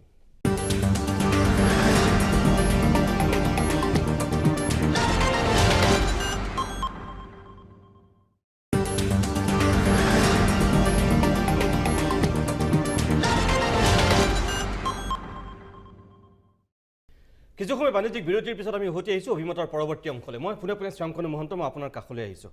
যিখিনি কথা এতিয়ালৈকে হৈছে আপুনি নিশ্চয় গম পাইছে এটা ষড়যন্ত্ৰ হৈছে যিটো কথা প্ৰশান্ত ৰাজগুৰুৱে স্বীকাৰ কৰিছে ময়ূৰ বৰাই কৈছে আৰু এখেতো নিজে সত্ৰ মহাসভাৰ বিষয়ববীয়া হিচাপে স্বীকাৰ কৰিছে এই ষড়যন্ত্ৰটোৰ আঁৰত খোলাখুলিভাৱে এতিয়া সকলোৱে গম পাইছে কোন জড়িত হৈ আছে কোন মানুহ জড়িত কাৰ উচতনিতে এই কামখিনি কৰা হ'ল সকলোৱে গম পাইছে আপুনি গোটেই কথাখিনি খবৰ ৰখা মানে আপুনি সত্ৰৰ সন্তান আপোনাৰ সত্ৰত জন্ম হৈছিল আপোনাৰ দেউতা সত্ৰ মহাসভাৰ বিষয়ববীয়া আছিল আপুনি আপোনাৰ দৃষ্টিৰে কেনেকৈ চাইছে বিষয়টো একচুৱেলি অপূৰ্ব অধিকাৰী যিখিনি কথা ক'লে সেই কথাখিনি আমাক জোকাৰি তুলিছে একচুৱেলি আজি যিটো ঘটনা ঘটিলে যে সত্ৰ মহাসভাৰ পেডত লৈ সাধাৰণ সম্পাদকজনে এটা স্থিতি লৈছে যাত সেইটো আমি খবৰ কৰিছিলোঁ ইয়াৰ অহাৰ আগতে যে সত্ৰ মহাসভাৰ বাকীসকল বিষয়ববীয়াৰ এই বিষয়ত মন্তব্য কি যোৱা 2-3 দিন মই দিল্লীত আছিলোঁ দিল্লীত থাকোঁতে যেতিয়া চাৰিপিনে ছ'চিয়েল মিডিয়াত এটা ডাঙৰ গুজব চলিছিলে এই যিটো কুসুম মহন্তৰ যিটো স্থিতি লৈ পেলাই তেতিয়া মই দেখিছিলোঁ আমি কথা পাতিছিলোঁ যে সঁচাকৈ সত্ৰ মহাসভাই এনেধৰণৰ স্থিতি ল'ব পাৰে নেকি তেতিয়া মই অপূৰ্বকো ফোন কৰিছিলোঁ বিভিন্নকে ফোন কৰিছিলোঁ গম পালোঁ যে লোৱা নাই এইটো কিন্তু সমূহীয়া সিদ্ধান্ত নাছিলে কিন্তু ইন দ্য মিন টাইম সত্ৰৰ এটা ডাঙৰ ডেমেজ হৈ গ'ল সত্ৰৰ ভাৱমূৰ্তিত যোৱা 3 দিন ধৰি এটা ডাঙৰ ডেমেজ ছ'চিয়েল মিডিয়াই হওক মেডিয়াই হওক এনেকুৱা যেন লাগিলে 926খন সত্ৰৰ সকলোৱে এই গোটেই দুষ্কাৰ্যটো বা যিটো কাৰ্যত জড়িত হৈ আছে কিন্তু আজি যিটো গম পালোঁ এই গোটেই কথাখিনি এজন ব্যক্তিয়ে তেওঁৰ পিছত আৰু এজন হয়তো ব্যক্তি আছে যাৰ কথা খুবেই চৰ্চিত হৈছে মাজুলীৰ সন্মানীয় এজন অধিকাৰ তেখেতৰ কথাও চৰ্চিত হৈছে যে তেওঁলোকৰ স্থিতিমতে এইটো কথা হৈছে কিন্তু অসম সত্ৰ মহাসভাৰ গোটেই সংগঠনত ইয়াৰ কোনো ছাপৰ্ট নাছিলে কিন্তু প্ৰথম কথাটো মই ক'ব খুজিছোঁ অসম সত্ৰ মহাসভাই যোৱা 100 বছৰ ধৰি অসমত বহুখিনি কাম কৰিছে বা বিভিন্ন এখন ভাগৱতী ধৰ্মৰ প্ৰসাৰৰ কাৰণে সত্ৰীয়া নৃত্যৰ প্ৰসাৰৰ কাৰণে মই নিজে সত্ৰত জন্ম হয় গীত নাট গাই আমি ডাঙৰ দীঘল হৈছোঁ আমি বিভিন্ন প্ৰগ্ৰেমত গৈছোঁ আমি দেখিছোঁ কেনেকৈ কাম কৰিছে সত্ৰ মহাসভাৰ বহুখিনি ভুল আছে যে বৰ্ণবাদৰ ইস্যু আছে বা যেনেকৈ সমাজৰ বিভিন্ন শ্ৰেণীক লৈ যেনেকৈ আগবাঢ়িব লাগিছিলে সত্ৰ মহাসভাই নোৱাৰিলে মাজুলীত যিটো ধৰ্মান্তৰিত হৈছে সেইটো সত্ৰ মহাসভাই ৰোল প্লে কৰিব নোৱাৰিলে এনেকুৱা বহুখিনি কথা আছে যাত মই সত্ৰৰ মানুহ হিচাপে মই ভাবোঁ আমাৰ সকলোৰে দুখ আছে এই দুখ গুণবোৰ আমি চেঞ্জ কৰিবলৈ এটা ডাঙৰ ৰিষ্ট্ৰাকচাৰিং দৰকাৰ আজি ময়ূৰে যিটো কথা ক'লে প্ৰভু ডাঙৰ ইয়াত আছে অপূৰ্ব আছে মই প্ৰথম কথা ক'ব খুজিছোঁ সত্ৰ মহাসভাৰ এণ্টায়াৰ পাৰ্চপেক্টিভটো চেঞ্জ কৰাৰ সময় আহিছে এইখন অসম ময়ূৰে এটা কথা কৈছিলে আৰু প্ৰশান্ত দাই এটা কথা কৈছিলে অসমৰ যিটো সময় এতিয়া এটা বিপন্ন সময় অসমীয়া জাতিৰ সংকট অস্তিত্ব অসমীয়া ভাষাৰ অস্তিত্ব এটা জটিল সন্দিক্ষণত অসম এই অসমত আমি প্ৰথম কথাটো মই সত্ৰ মহাসভা ক'ব বিচাৰিছোঁ জাতি ভেদ পাহৰি বড়ো কলিতা মিচিং পাহৰি এক অসমীয়া হোৱাৰ এটা পাৰ্চপেক্টিভ এটা মিছন এটা ভিজন অসম সত্ৰ মহাসভাত দিব লাগিব প্ৰথমতে ক'ব খুজিছোঁ এই যিটো জাতিদ্ৰোহী সিদ্ধান্ত সত্ৰ মহাসভাই তাৰ কাৰণে দায়ী নহয় দুজনমান ব্যক্তি দায়ী সেই ব্যক্তিক কঠোৰতম শাস্তি দিব লাগিব দ্বিতীয়তে এটা ইনৱাৰ্ড এটা পাৰ্চপেক্টিভৰ সময় আহিছে সত্ৰ মহাসভাই অসমৰ ৰাইজক এটা কনফিডেন্স দিব লাগিব যোৱা কেইদিনমান মই দেখিছোঁ মানুহৰ মাজত যিটো ক্ষোভ আছে যিটো বৰ্ণবাদৰ যিটো ক্ষোভ যে বহু বছৰ ধৰি সত্ৰৰ লোকসকলে বৰ্ণবাদৰ এটা কালচাৰত তেওঁলোকে মানে এনকাৰেজ কৰিলে এই প্ৰচেছটোৰ ফলত এটা অসমীয়া জাতি গঠনৰ প্ৰক্ৰিয়াত ডাঙৰ বাধা হৈছে প্ৰথম কথা আমি বুজিব লাগিব সত্ৰৰ ডাঙৰ দায়িত্ব আছে প্ৰথম দায়িত্বটো হৈছে বড়ো কলিতা গোসাঁই মহন্ত সকলো মিলি এখন বৰ অসমৰ কথা অসম সত্ৰ মহাসভাই ভাবিব লাগিব বা ডিফাইন কৰিব লাগিব বৰ অসম অসমীয়া কি দ্বিতীয়টা প্ৰশ্নটো আহিছে যিটো ষড়যন্ত্ৰৰ কথা ষড়যন্ত্ৰ যদি কৰিছে অসমৰ ৰাইজে এটা ছিগনেল দিছে যোৱা দুদিনমান ধৰি অসমত যিটো এটা জকাৰণি হৈছে মই আপোনাক মাজতে এটা কথা কওঁ আপুনি আজি 103 বছৰীয়া অনুষ্ঠানটোৰ সন্দৰ্ভত আপুনি আজি যিখিনি কথা কৈছে আপুনি চাগে জীৱনত প্ৰথমবাৰৰ কাৰণে এটা টেলিভিছন টক শ্ব'ত আহি পেলাই এই কথাখিনি ক'বলগীয়া হৈছে আজি 103 বছৰীয়া হোৱা অনুষ্ঠানটোৰ ক্ষেত্ৰত এতিয়া আপুনি সকলোকে বামুণ কোচ গোসাঁই মিলি সকলোকে এখন বৰ অসমৰ কথা আজি আপুনি ক'বলগীয়া হৈছে তাৰমানে এতিয়াও সত্ৰ মহাসভাই সেই কথাখিনি কি ভাবিবই পৰা নাই নেকি আৰু তাৰ তুলনাত তেওঁলোকৰ যিটো কামক লৈ আজি আমি আলোচনা কৰিবলগীয়া হৈছে আমি যোগাত্মক দিশতকৈ বিয়োগাত্মক দিশত আজি আমি টক শ্ব' কৰিবলগীয়া হৈছে আমি আপোনালোকক মাতি আনিবলগীয়া হৈছে তেওঁলোকৰ এই জাতিধ্বংসী এটা সিদ্ধান্তৰ কাৰণে য'ত ৰাজ্যজুৰি ব্যাপক প্ৰতিক্ৰিয়াৰ সৃষ্টি হৈছে য'ত তেওঁলোকে জৰুৰী কাৰ্যনিৰ্বাহক আজি অনুষ্ঠিত কৰিবলগীয়া হ'ল এটা খুব ভাল ডাঙৰ কাম কৰি পেলাই বিখ্যাত হ'বলৈ গৈ আমি আলোচনা কৰিবলগীয়া নহ'ল জাতিটোক চিপটাং মাৰিছে চুৰি ভৰাইছে পিছপিনৰ পৰা তেনেকুৱা কামত জড়িত হৈ পেলাই তেওঁলোক আজি এই ধৰণৰ এটা সেইটো আটাইতকৈ দুৰ্ভাগ্যৰ কথা যে অসম সত্ৰ মহাসভাই ভাল কামৰ কাৰণে অসম সত্ৰ মহাসভা ফেমাছ হ'ব লাগিছিলে শংকৰী কৃষ্টি দেশ বিদেশত প্ৰসাৰ কৰাৰ কাৰণে এইখন এখন আধ্যাত্মিক সংগঠন মই ভাবোঁ এটা আধ্যাত্মিক সংগঠনৰ কাম হৈছে এটা আধ্যাত্মিক লিডাৰশ্বিপ দিয়াৰ যিটো কাৰণে শংকৰদেৱে সত্ৰ সৃষ্টি কৰিছিল সত্ৰ এজ এ কালচাৰ সত্ৰত সংস্কৃতিৰ লগতে সমাজ জীৱনৰ কথা কোৱা হৈছিলে আৰু তাৰ কাৰণে কিছুমান সত্ৰই কৰিছে নাৰায়ণ গোস্বামীৰ কথা শুনিলে আমাৰ শ্ৰদ্ধাত দুখ খাই যায় এইটোও নহয় যে কিছুমান কোৱা নাই বহুত সত্ৰত আমাৰ মাতৃ ডক্টৰ নিৰুপমা মহন্তই প্ৰায় এটা ডাঙৰ অঞ্চলত এটা কাম কৰি আছে বিভিন্ন জাতীয় জীৱনত কাম কৰি আছে এনেকুৱা বহুখিনি সত্ৰ আছে যি কৰি আছে কিন্তু বেছিভাগেই হয়তো কৰা নাই তাৰ কাৰণে এই মৌলিক প্ৰশ্নটো এখন অসমীয়া জাতিৰ প্ৰশ্নটো যেতিয়া 103 বছৰ পাছত সত্ৰ মহাসভাৰ মাজত আহিছে তাৰমানে সত্ৰ মহাসভাই এটা কথাত ডাঙৰ ভুল কৰিছে কিন্তু তথাপিও মই ভাবোঁ যে আমি সকলো দুখ গুণ পাহৰি আমি এতিয়া নতুনকৈ প্ৰভু ডাঙৰীয়া মই ক'ব কৈছোঁ আৰম্ভণি কৰক সত্ৰ মহাসভাই প্ৰথম নিজৰ বদনসকলক প্ৰথমতে চিনি লওক কোন বদন আছে ঘৰৰ মাজত থাকি মই যোৱা দুদিনমান ধৰি অসমৰ বিভিন্ন প্ৰান্তৰ ভাৰতৰ বিভিন্ন প্ৰান্তৰ সত্ৰ ল'ৰা ভয়ে লিখিছে আমি বৰ লাজ পাইছোঁ কিন্তু সঁচাকৈ সত্ৰ মহাসভাই দুজনমান ব্যক্তিৰ কাৰণে গোটেই সত্ৰৰ লগত জড়িত মানুহে কিয় লাজ পাব মই ৰাইজক জনাব কৈছোঁ অসম সত্ৰ মহাসভা এই দুষ্কাৰ্যত এজ এ সংগঠন জড়িত নহয় বেছিভাগেই জড়িত নহয় কেইজনমান ব্যক্তিৰ কাৰণে গোটেই সংগঠনটোক আমি দুখ দিব নালাগে ভুল আছে ক্ৰটি আছে এই ক্ৰটিখিনি চেঞ্জ কৰি আমি এখন আগবাঢ়িব লাগিব প্ৰভুক মই কৰজোৰে প্ৰাৰ্থনা জনাইছোঁ সমগ্ৰ সত্ৰ মহাসভাই এটা ৰিফৰ্ম প্ৰচেছত আহিব লাগিব নহ'লে সত্ৰ মহাসভাৰ মই ভাবোঁ ক'বলৈ দুখ লাগে যিটো ৰিলেভেন্সটো কমি যাব ধুনীয়া কথা কৈছে কিন্তু ইংৰাজীত এটা কথা আছে হুইল বেল দ্য কেট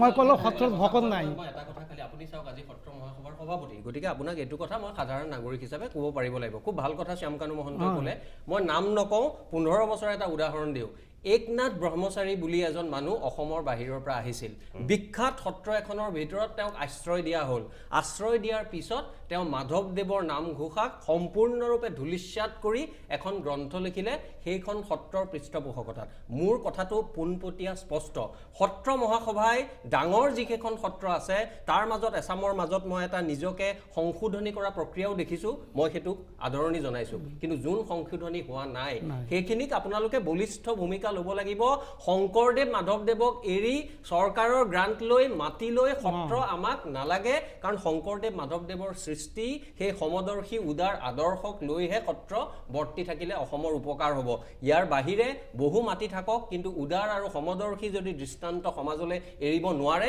তেতিয়াহ'লে সেইটো আপুনি কোৱাৰ দৰে সম্পদ নহয় সেইটো এটা আপদ হ'ব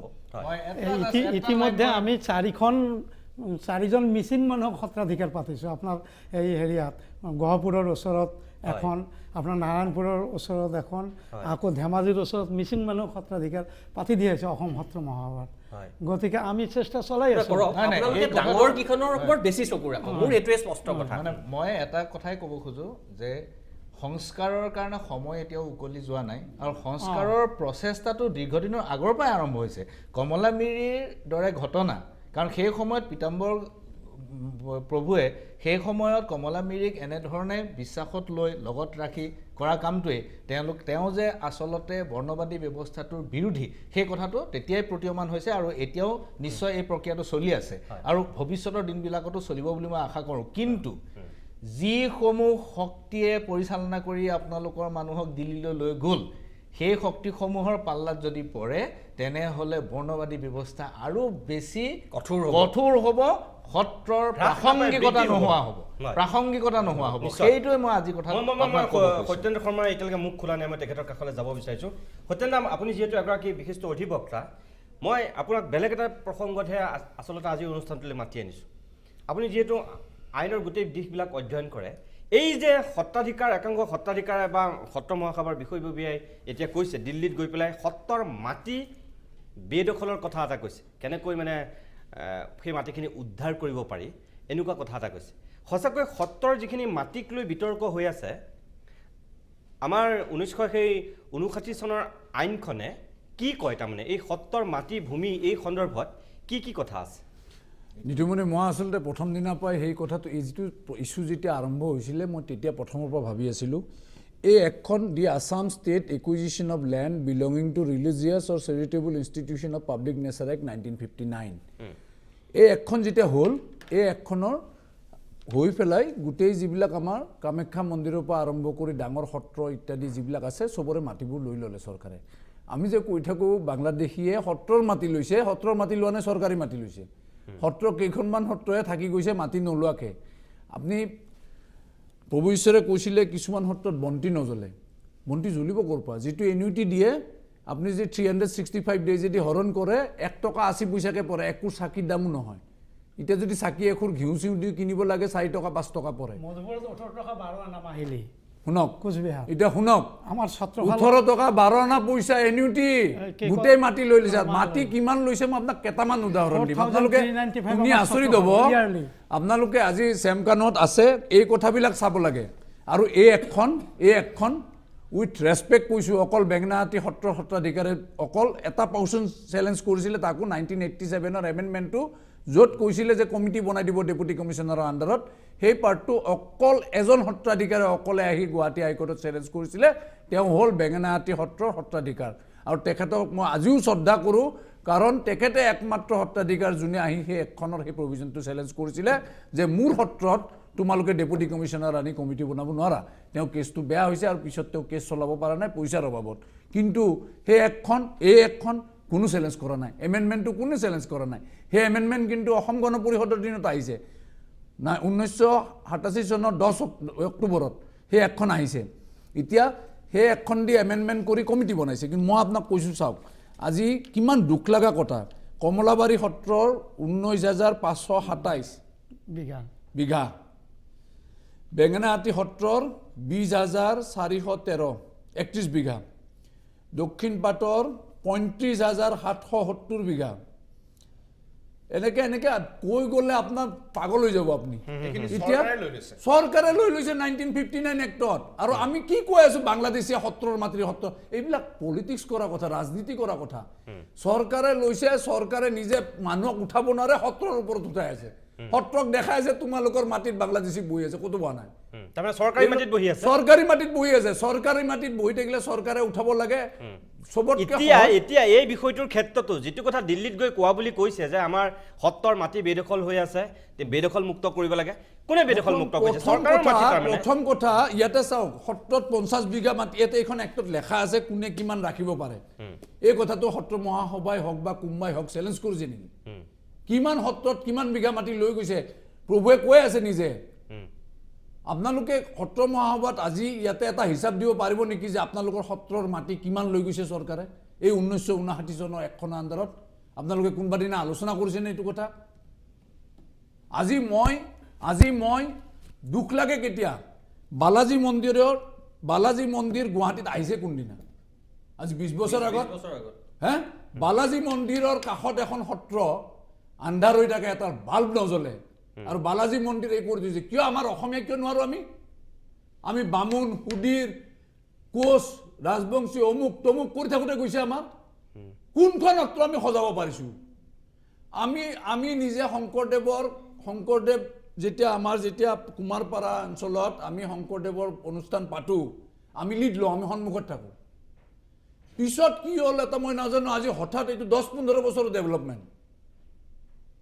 আমিবিলাকে পাতা বস্তুবিলাকত নাই না আমি শংকৰী আমি যাব নোৱাৰোঁ কিহৰ এইবিলাক নতুন বস্তু উলিয়াই ল'লে আমিতো চবে একেলগে কৰিছিলোঁ আমিতো একেলগে আমাৰ তাতে ভৰলুৰ পাৰত যিখন আছে আমি চব একেলগে গৈ বহোঁ তাতে যিখিনি মানুহ থাকে প্ৰভুসকলক সেৱা কৰোঁ হেৰি কৰোঁ গোটেইখিনি কৰোঁ হঠাৎ এই বস্তুবিলাক কোনে সোমাই দিলে যে অমুক অনুষ্ঠানত সত্ৰ মানুহ যাব নোৱাৰে শংকৰী মানুহ যাব নোৱাৰে শংকৰী মানুহে আমাৰ ঘৰত নাখাব এইবিলাক কথা ক'ৰ পৰা ওলাল লগুণদানীত বিলাক শংকৰী মানুহে নাখায় এইটো ক'ৰ পৰা ওলাল এইবিলাক কথা 10-15 বছৰতে মোৰ মেইন কথাটো হ'ল নিতুমণি না সেইবিলাক নাইকিয়া হ'ব লাগিছিল কিন্তু সেইবিলাক এতিয়া বাঢ়ি গ'ল উলুটা হৈ গ'ল আমাৰ সমাজখনত মই ৰিচেণ্টলি মঙলদৈ এখন বিয়াত গৈছোঁ মঙলদৈ বিয়াখন মোৰ জুনিয়ৰ এটা বিয়া ডেকা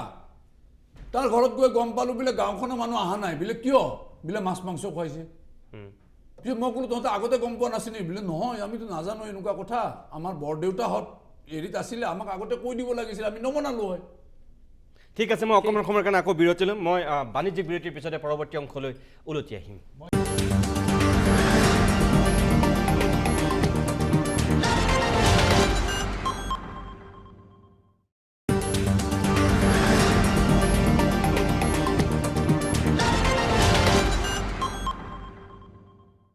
কিছু সময় বাণিজ্যিক বিৰতিৰ পিছত আমি উভতি আহিছোঁ অভিমতৰ পৰৱৰ্তী অংশলৈ ৰাজগুৰু ডাঙৰীয়া বিৰতিৰ পূৰ্বে ক'ব বিচাৰিছিল মই বিৰতি ল'ব লগা হোৱাৰ কাৰণে মই আপোনাক দুখিত দিব নোৱাৰিলোঁ কওক হয় মই ক'ব খোজা কথাটো হ'ল যে সত্ৰৰ মাটিৰ বেদখল প্ৰসংগত দীৰ্ঘদিন ধৰি বিতৰ্ক অব্যাহত আছে সময়ে সময়ে ই নিৰ্বাচনী বিষয় হৈ পৰিছে আৰু সময়ে সময়ে ৰাজনৈতিক মুনাফা ওলোৱাৰ কাৰণে বহুতে চেষ্টা কৰি আছে এতিয়া কথাটো হ'ল শেহতীয়াকৈ মই সত্যেন শৰ্মাই মোক বিজেপি ভাৰতীয় জনতা পাৰ্টিৰ নিৰ্বাচনী ইস্তাহাৰখন দেখুৱাইছে ভাৰতীয় জনতা পাৰ্টিৰ নিৰ্বাচনী ইস্তাহাৰত তেওঁলোকে দাবী কৰিছিল যে 910খন সত্ৰৰ 7,000 বিঘা মাটি বেদখল হৈ আছে আৰু সেইটো স্পষ্টভাৱে তাত পিছৰ লাইনটোতে লিখা আছে যে বাংলাদেশী মুছলমানে এইখিনি বেদখল কৰিছে এইটোৱেই যে সন্দেহযুক্ত বাংলাদেশী মুছলমান অনুপ্ৰৱেশকাৰীৰ কবলত অসমৰ প্ৰায় 910খন সত্ৰৰ ভিতৰত 39খনৰে মাত্ৰ 39খনৰে 7,000 বিঘাতকৈ অধিক মাটি এইখন হৈছে ইস্তাহাৰ আৰু মই আপোনালোকক দেখুৱাব খোজা কথাটো হ'ল যে এইখন হৈছে যোৱা 2 তাৰিখে এই মাহৰ 2 তাৰিখে বিধানসভাত অসম চৰকাৰৰ মন্ত্ৰীয়ে দিয়া এটা উত্তৰ এইটো ফণীভূষণ চৌধুৰী অসম গণ পৰিষদৰ MLA তেখেতে দিছিলে মই আকৌ এবাৰ দেখাইছোঁ এইখন উত্তৰ আৰু এই উত্তৰত অসম চৰকাৰে কি কৈছে অসম চৰকাৰে কৈছে যে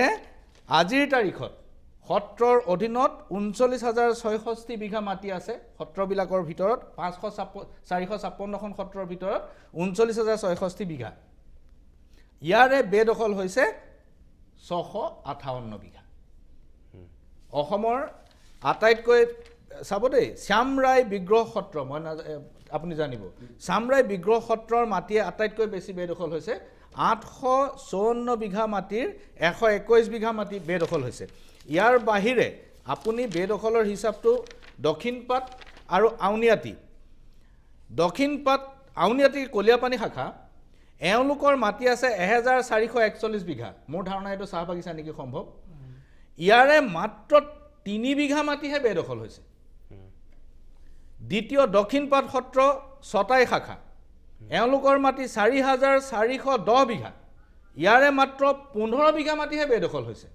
গতিকে এনেধৰণে এই বিষয়টোক ৰাজনৈতিক ইস্যু কৰি পেলাই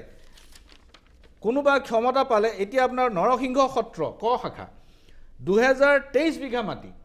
এওঁলোকৰ মাত্ৰ 16 বিঘা মাটি বেদখলত আছে গতিকে এনেধৰণে যদি অসমৰ মানুহক এটা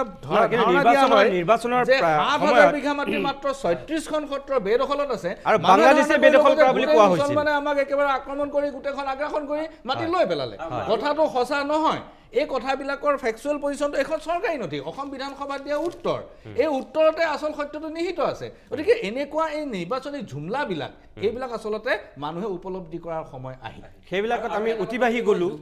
এই দুখন জেগা তেওঁ ছটাই আৰু কলিয়াপানীৰ কথা কৈছে যোৰহাটত মই 8 বছৰ আছোঁ প্ৰায়বোৰ গাঁৱলৈকে গৈছোঁ এইখিনি অঞ্চলত যদি কোনোবাই বেদখল কৰিছেও তেওঁ কোনোবা বৰা শইকীয়া হাজৰিকা হ'ব সেইখিনি অঞ্চলত কিন্তু সন্দেহযুক্ত বাংলাদেশী নাগৰিক মই জনামতে নাই দ্বিতীয় কথাটো মই আৰু এটা কথা ক'ব বিচাৰিছোঁ বিচাৰিছোঁ আজি অপূৰ্ব অধিকাৰী নিশ্চয় মনত থাকিব আমি কওঁ মই কিন্তু এটা কথা কওঁ মৰিগাঁও অঞ্চলত আৰু নামনি অসমৰ কিছু অঞ্চলত হয়তো বেদখল হৈছে সেই বেদখল হিন্দুৱে কৰিছে নে মুছলমানে কৰিছে ডাঙৰ কথা নহয় যোনে বেদখল কৰিছে তেওঁ অন্যায় অবৈধ কাম কৰিছে তেওঁক চৰকাৰে গ্ৰেপ্তাৰ কৰক তেওঁলোকে প্ৰফেছৰ আপুনি যেহেতু সত্ৰ মহাসভাৰ তাৰ লগত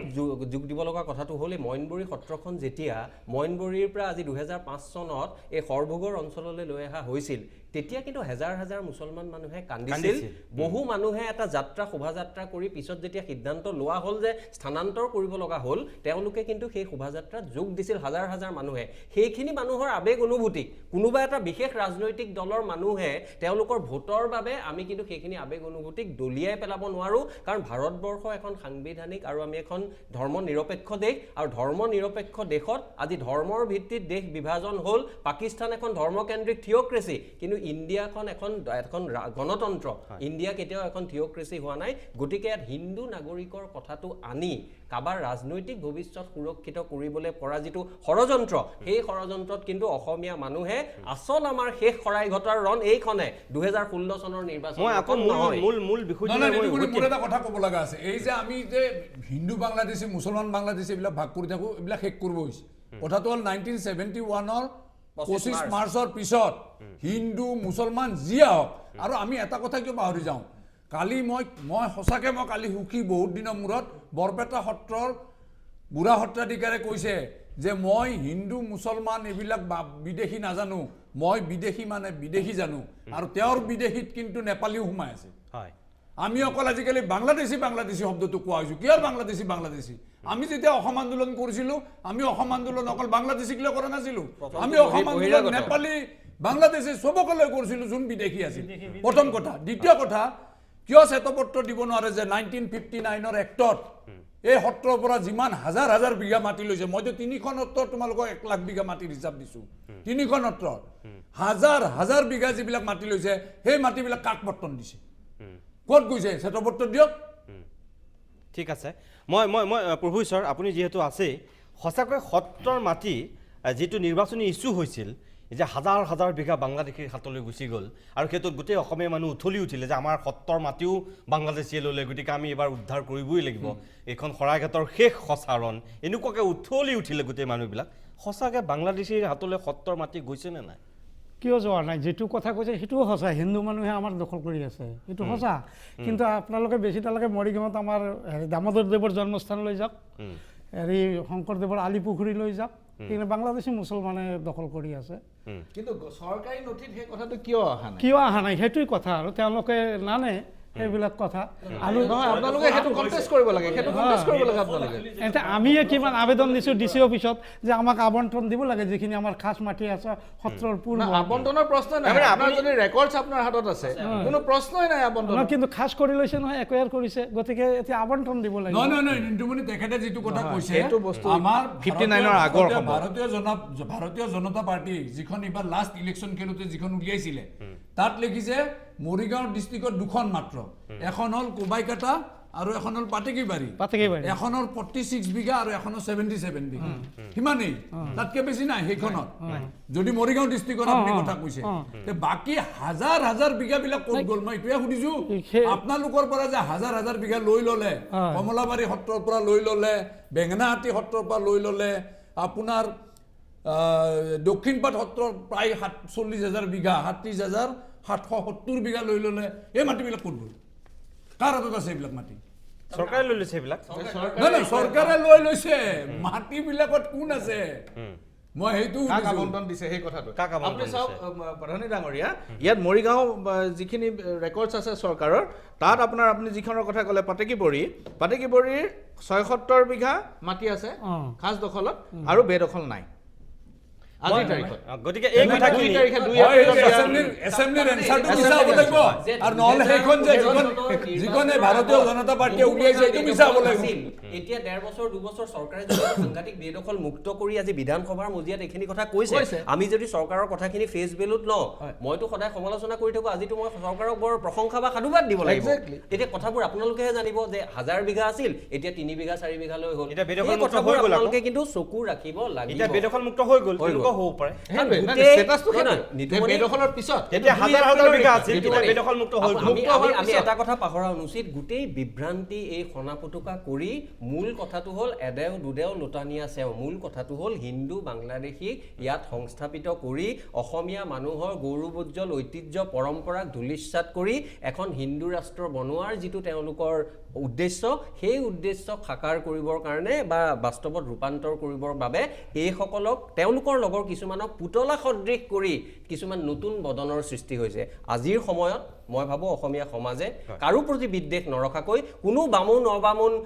হিন্দু মুছলমান এই ধৰণৰ কথা নকোৱাকৈ শংকৰদেৱ চুকাফা চিলাৰায়ৰ আদৰ্শ লৈ বৰ্তমান এই সংকটৰ সময়ত কিন্তু আমি এটা কথাই দেখাব লাগিব যে আৰু মই ভাবো আমাৰ পেনেলত থকা সকলো মানুহ সহমত হ'ব যে যিয়েই নহওক কিয় অসমত হিন্দু বাংলাদেশী ৭১ চনৰ ২৫ মাৰ্চত আহা হিন্দু মুছলমান নাস্তিক বুদ্ধ যিয়েই হওক তেওঁক কিন্তু ঠাই দিয়া নহ'ব আৰু সেইটোৱেই হ'ব অসমীয়া মানুহৰ শেষ শৰাইঘাটৰ ৰণ মই ভাবো ময়ূৰ এটা কথা ভাল হ'ল যে এই যিটো ঘটনা হ'ল কথাবোৰ স্পষ্ট হ'ল যোনে নকৰক ভালৰ কাৰণে হ'ল আমাৰ অসমীয়া মানুহখিনি আজি আমি যে ইয়াতে এই পেনেলটো বহিছো বুলি নহয় আমি এটলিষ্ট বুজি পাম যে তলে তলে কি চলি আছে এই যে আমাক যে ভাগ ভাগ কৰা এটা যে আৰম্ভ কৰিছে এই যে হিন্দু মুছলমান কৰা যে আৰম্ভ কৰিছে সেইটো আজি সত্ৰ মহাসভাই দায়িত্ব ল'ব লাগে শেষ কৰাৰ কাৰণে কাৰণ আমি বহুত আশা ৰাখো সত্ৰ মহাসভাৰ ওপৰত দায়িত্ব ল'ব লাগে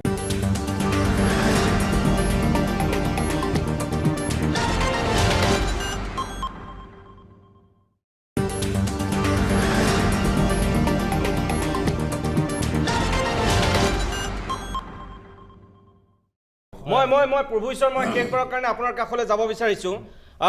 যিখিনি কথা আমি ইয়াত পাতিছোঁ আপুনি নিশ্চয় শুনি আছে এতিয়া হিন্দু বাংলাদেশে সংস্থাপনক লৈ যিহেতু এই গোটেই নাটকখন হৈছে আৰু নাটকৰ নেপথ্যত কিছুমান নায়ক আছে যিসকল নায়ক এতিয়াও পোহৰলৈ অহা নাই কিন্তু বহুতেই গম পাইছে খবৰ ৰখা মহলে জানিছে সেইসকল নায়ক কোন আৰু ক'ত কোনে বহি কেনেকৈ ড্ৰাফ্ট তৈয়াৰ কৰিছে সেই পৰ্যন্তও খবৰ সাংবাদিকৰ হাতত আহি পৰিছে আপুনি বৰপেটা সত্ৰৰ বুঢ়া সত্ৰাধিকাৰ পূৰ্বে যিটো কথা কৈছে আপুনিও তেনেকৈ ভাবেনে যে বিদেশী কোনো হিন্দু কোনো মুছলিম কোনো নেপালী কোনো খ্ৰীষ্টান এনেকুৱা হ'ব নোৱাৰে আৰু এই বিধেয়কখনক লৈ যিটো ৰাজনীতি এতিয়া কৰা হৈছে তাত কেতিয়াও সত্ৰাধিকাৰসকলে অন্ততঃ ভৰি দিব নালাগে তেওঁলোক ধৰ্মগুৰু আৰু তেওঁলোক ধৰ্মগুৰু হৈ থাকক আৰু শংকৰদেৱৰ আদৰ্শৰে অনুপ্ৰাণিত হৈ অসমীয়া জাতীয় জীৱনক তেওঁলোকে প্ৰতিনিধিত্ব কৰক সেইটোৱেই বিচাৰে আপুনি শেষত কি ক'ব এই ক্ষেত্ৰত মই ক'ব খোজো নহয় এই তেখেতে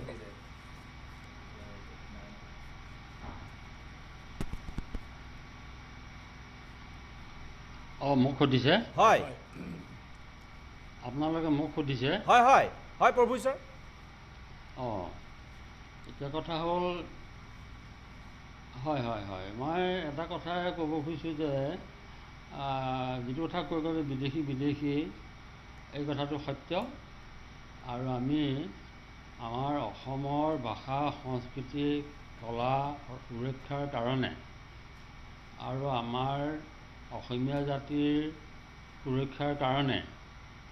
আমি অসমলৈ ভাৰত চৰকাৰৰ যিটো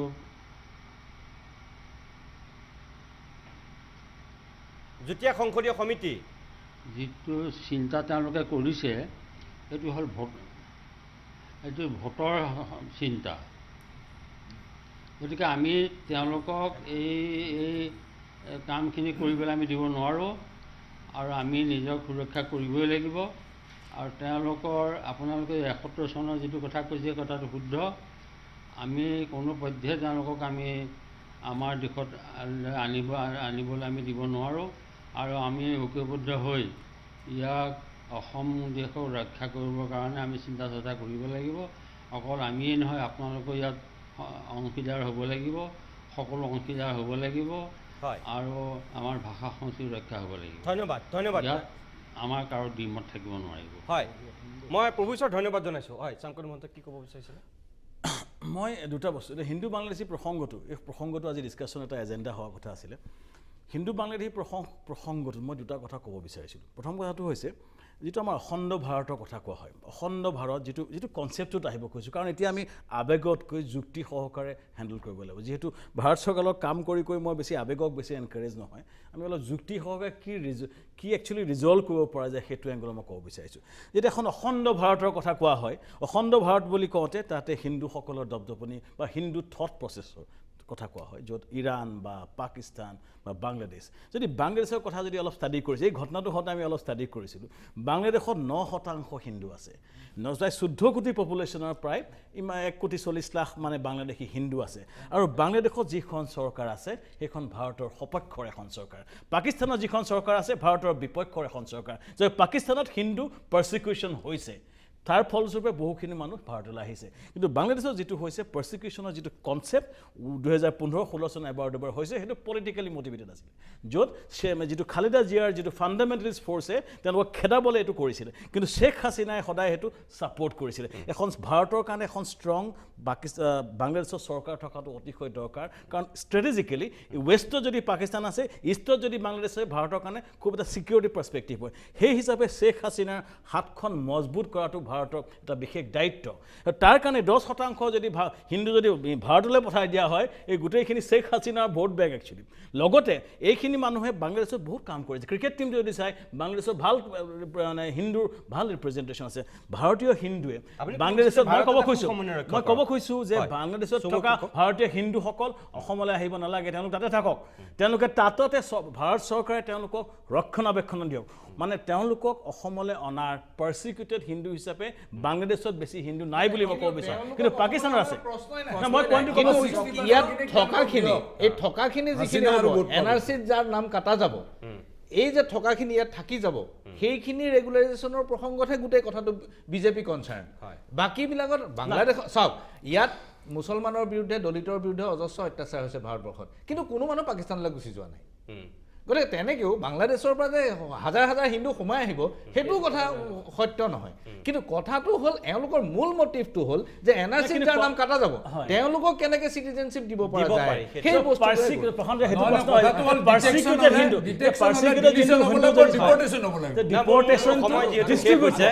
ইছ্যুটো হৈছে দাদা। এতিয়া আমাৰ ইছ্যুটো কি? ইছ্যুটো হৈছে যিবোৰ NRCত ওলাব তেওঁলোকৰ ভৱিষ্যত, তেওঁলোকৰ ভৱিষ্যত ডিবেট হোৱাটো দৰকাৰ। বাংলাদেশত গ'লে তুমি যিটো কথা কৈছা তাৰে গভৰ্ণমেণ্টে হিন্দুখিনি ছাপৰ্ট পাব। মই অনুষ্ঠানটো শেষ কৰিব বিচাৰিছোঁ। মই শেষত আটাইতকৈ যিহেতু যুৱ প্ৰতিনিধি হিচাপে মই অধিকাৰী ডাঙৰীয়া, মই আপোনাক এটা কথা কওঁ যে এই যে এতিয়া আপোনালোকৰ একাংশ নেতাই গৈ বা কোনোবা সত্তাধিকাৰীয়ে গৈ কোনোবা সংগঠনৰ নামত যে তাত সপক্ষে স্থিতি ল'লে, জাতীয় সিদ্ধান্তৰ বা জাতীয় সংগঠনৰ বিৰুদ্ধে গৈ পেলাই কিছু মতামত দিয়া আমি দেখিবলৈ পালোঁ। এনেকৈ হয়তো কোনোবাই গৈ যদি এনেকুৱা সিদ্ধান্ত দিয়ে, এই মহাসভাৰ নাম লৈ যদি তাত সঁচাকৈয়ে তেওঁলোকে ভাবে যে সেই JPCয়ে যদি ভাবে যে অসমৰ মানুহে এইখনক এনেকৈহে বিচাৰিছে, তেনেহ'লে কিন্তু ইয়াত জাতীয় দল সংগঠনবিলাকে যিমানেই টেটু ফালি ফালি নিচিৰক প্ৰতিবাদ নকৰক, আপুনি মই যিমানেই যি নকৰোঁ একো নহ'ব, চব ফুটুকাৰ ফেন হ'ব। অৰ্থাৎ জাতীয় জীৱনৰ আটাইতকৈ দুৰ্ভাগ্যজনক দিনটো আহিবই। সেইটো নাহিবৰ কাৰণে সত্তাধিকাৰসকলে, অসমৰ সুধী সমাজে, সকলোৱে বুদ্ধিজীৱী, ৰাজনীতিবিদ সকলোৱে কিবা এটা কৰিবই লাগিব। এই এতিয়া যিসকলে যিটো কাম কৰি আছে সেইখিনি নকৰক বুলি আপোনালোকে আজি কঠোৰ সিদ্ধান্ত লৈছে। আপুনি ভাবেনে ইয়াৰ পিছত আৰু কোনোবা এনেকৈ ওলাই নাহিব বুলি আকৌ? নাই, নিশ্চয়। আমি আমাৰ অসমত মজিয়াৰ আমাৰ স্থিতিটো স্পষ্ট কৰিছোঁ, আৰু আমি এটা প্ৰস্তাৱ লৈছোঁ আজি যে হিন্দু হওক, মুছলমান হওক বা নেপালী হওক, যিসকল বিদেশী অসমত 1971 চনৰ 25% পিছত আহিছে তেখেতসকলক বিতাড়িত কৰিব লাগে। আজি স্পষ্ট এটা সিদ্ধান্ত লোৱা গৈছে, আৰু এই বিষয়ে আমি অহা সোমবাৰে নতুন দিল্লীত এই বিষয়ে আমাৰ অৱগত কৰাব আমাৰ সন্মানীয় সভাপতি প্ৰভু যাব গৈ, আৰু আগৰ যিখন মেমৰেণ্ডাম দিয়া আছিল সেইখন উদ্ধ কৰা হ'ব। এইটো অসমত সভাৰ আজিৰ সিদ্ধান্ত। দ্বিতীয় কথাটো হৈছে আমাৰ এগৰাকী সত্ৰাধিকাৰ প্ৰভু, অসম সত্ৰসভাৰ প্ৰতিনিধি, আৰু মই নিজে এগৰাকী সত্ৰাধিকাৰৰ ল'ৰা। আমাৰ এগৰাকী সত্ৰাধিকাৰ প্ৰভুৱে মাজুলী সত্ৰদ্বীপ, মাজুলী বৈষ্ণৱ সংস্কৃতিৰ পীঠস্থান, মাজুলীৰ এগৰাকী সত্ৰাধিকাৰ প্ৰভুৱে এটা বিপৰীত স্থিতি গ্ৰহণ কৰিছে। সন্মানীয় নাৰায়ণ চন্দ্ৰ দেৱগোস্বামী প্ৰভুৰ স্থিতি আমি খুব ধন্যবাদ দিছোঁ তেখেত, বা আন আন সত্ৰাধিকাৰ প্ৰভুসকলৰ স্থিতি আমি ভাল পাইছোঁ। কিন্তু তেখেতলৈ মোৰ অনুৰোধ, তেখেতলৈ মই নতুন প্ৰজন্মৰ প্ৰতিনিধি হিচাপে তেখেতলৈ মই অনুৰোধ জনাইছোঁ, বদলাৰ পদ্মতা সেৱা সমিতিৰ নামত তেওঁ সভাপতি আৰু এগৰাকী যতীন বৰুৱা নে কোন আছে, তেখেত সম্পাদক তেখেতসকলে গৈ এটা ওলোটা স্থিতি লৈছে ইতিমধ্যে অসমৰ সংবাদ মাধ্যমত আমি দেখিবলৈ পাইছোঁ নামটো কি যিটোৱে কথা নেকি জনাৰ্দন দেৱগোস্বামী প্ৰভু আমাৰ সত্ৰাধিকাৰ প্ৰভু জনাৰ্দন দেৱগোস্বামী প্ৰভুৰ প্ৰতি মোৰ বিনম্ৰ অনুৰোধ বা বদলাৰ পদ্মতা সেৱা সমিতিৰ বিষয়ববীয়াসকললৈ মোৰ অনুৰোধ জনাৰ্দন দেৱগোস্বামী এগৰাকী উদাসীন সত্ৰাধিকাৰ তেখেতে বহু বিষয় ত্যাগ কৰি তেখেতে উদাসীন সত্ৰাধিকাৰ হিচাপে তেখেত নিজে এটা অসমৰ অনুষ্ঠান শদিয়াৰ পৰা ধুবুৰীলৈ ভেলামধুপুৰলৈকে তেখেতক সকলোৱে সন্মান কৰে জনাৰ্দন দেৱগোস্বামীক আৰু তেখেতৰ দৰে স্বনামধন্য ব্যক্তি এগৰাকী যদি জাতীয় জীৱনৰ দল সংগঠন খিলঞ্জীয়া জাতি জনগোষ্ঠীৰ বিপৰীতে গৈ যদি এটা সিদ্ধান্ত লয় আৰু তেওঁ যদি গৈ দিল্লীত নাগৰিক সংহতি সমিতিখনৰ আগত তেখেতে যি বক্তব্য দাঙি ধৰিছে এই বক্তব্যই উত্তৰ কমলাবাৰীকে ধৰি সমগ্ৰ অসমৰ বৈষ্ণৱ সমাজক কিন্তু দুখ দিছে এইটো স্পষ্ট অসমত ৰমাবাৰ প্ৰতিনিধিসকলকো দুখ দিছে গতিকে মই জনাৰ্দন দেৱগোস্বামী প্ৰভুলৈ মোৰ আহ্বান তেওঁ পুনৰ বিবেচনা কৰিব লাগে তেখেতে এগৰাকী সত্ৰাধিকাৰ গুৰু শংকৰ মাধৱৰ আদৰ্শে আগবাঢ়ক সমস্ত ভূততে ব্যাপী আচুময় হৰি সবাক মানিবা তুমি বিষ্ণু বুদ্ধি কৰি সকলোৰে আত্মাত ভগৱান বিৰাজমান বুলি গুৰু শংকৰদেৱে আমাক দৰ্শন দি গৈছে গতিকে কোনোবাই হিন্দু কোনোবাই মুছলমান কোনোবাই খ্ৰীষ্টান এই কথা কিন্তু মহাপুৰুষ শংকৰদেৱে কোৱা নাছিল আৰু সত্ৰাধিকাৰ প্ৰভুসকললৈ মই এগৰাকী নতুন প্ৰজন্মৰ সত্ৰীয়া প্ৰতিনিধি হিচাপে তেখেতসকললৈ আহ্বান গুৰু শংকৰদেৱৰ আদৰ্শৰে আপোনালোকে আগবাঢ়ক আৰু মহাপুৰুষ শংকৰদেৱৰ আদৰ্শৰে অসম সত্ৰ মহাসভা আজি সংকল্প লৈছে আমাৰ ক'ৰবাত যদি ভুল হৈছে আমাক অসমবাসীৰ ওচৰত আমি কৰজোৰে ক্ষমাও বিচাৰিছোঁ আমাৰ প্ৰতিনিধি ক'ৰবাত ভুল কৰিছে কিন্তু নতুনভাৱে নতুন চিন্তাৰে আমাৰ চামকানু মহন্তদাই কৈছে খুব নতুন চিন্তাৰে জাতি জনগোষ্ঠীৰ সমন্বয়ৰ মাধ্যমে অসম সত্ৰ মহাসভা ধন্যবাদ জনাইছোঁ আৰু জাতীয় দল সংগঠনসমূহ আগবাঢ়ি অহাৰ কাৰণে আমি আহ্বান জনাইছোঁ সকলো মোৰ সময় শেষ হৈছে মই জাষ্ট এটা লাইন ক'ম আজিৰ দিনত ভাৰতবৰ্ষত ধৰ্ম নিৰপেক্ষতাৰ কথা কোৱাটো বিপদজনক কথা হৈ পৰিছে আৰু ধৰ্ম নিৰপেক্ষ শব্দটো বহুত মানুহে শুনিব নিবিচৰা হৈ গৈছে চিঅ'ড ছেকুলাৰিজিম বুলি কয় ছেকুলাৰ বুলি কয়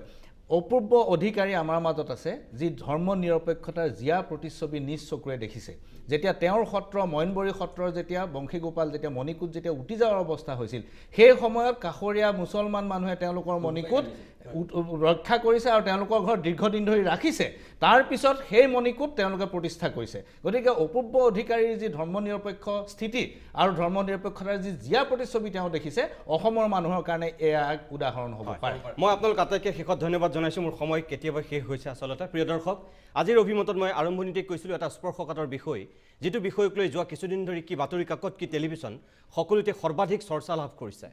যিটো হেডলাইন হৈছে বাতৰি কাকতত অসম সত্ৰ মহাসভাৰ কিছু ভূমিকাক লৈ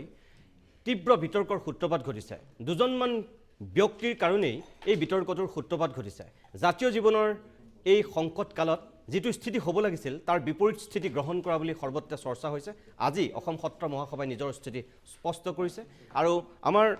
অভিমতত অংশগ্ৰহণ কৰা প্ৰত্যেকগৰাকী ব্যক্তিয়ে এই জাতীয় জীৱনৰ সন্ধিক্ষণত সকলোৰে প্ৰতি যিটো আহ্বান জনাইছে আমি ভাবোঁ অনাগত দিনত সকলোৱে সেই কথাখিনিক গুৰুত্ব দিয়ক উপলব্ধি কৰক আৰু সেইমতেই আগবাঢ়ক তেতিয়াহে হয়তো কিবা এটা হ'ব আজিৰ অভিমত আমি ইমানতে সামৰিছোঁ নমস্কাৰ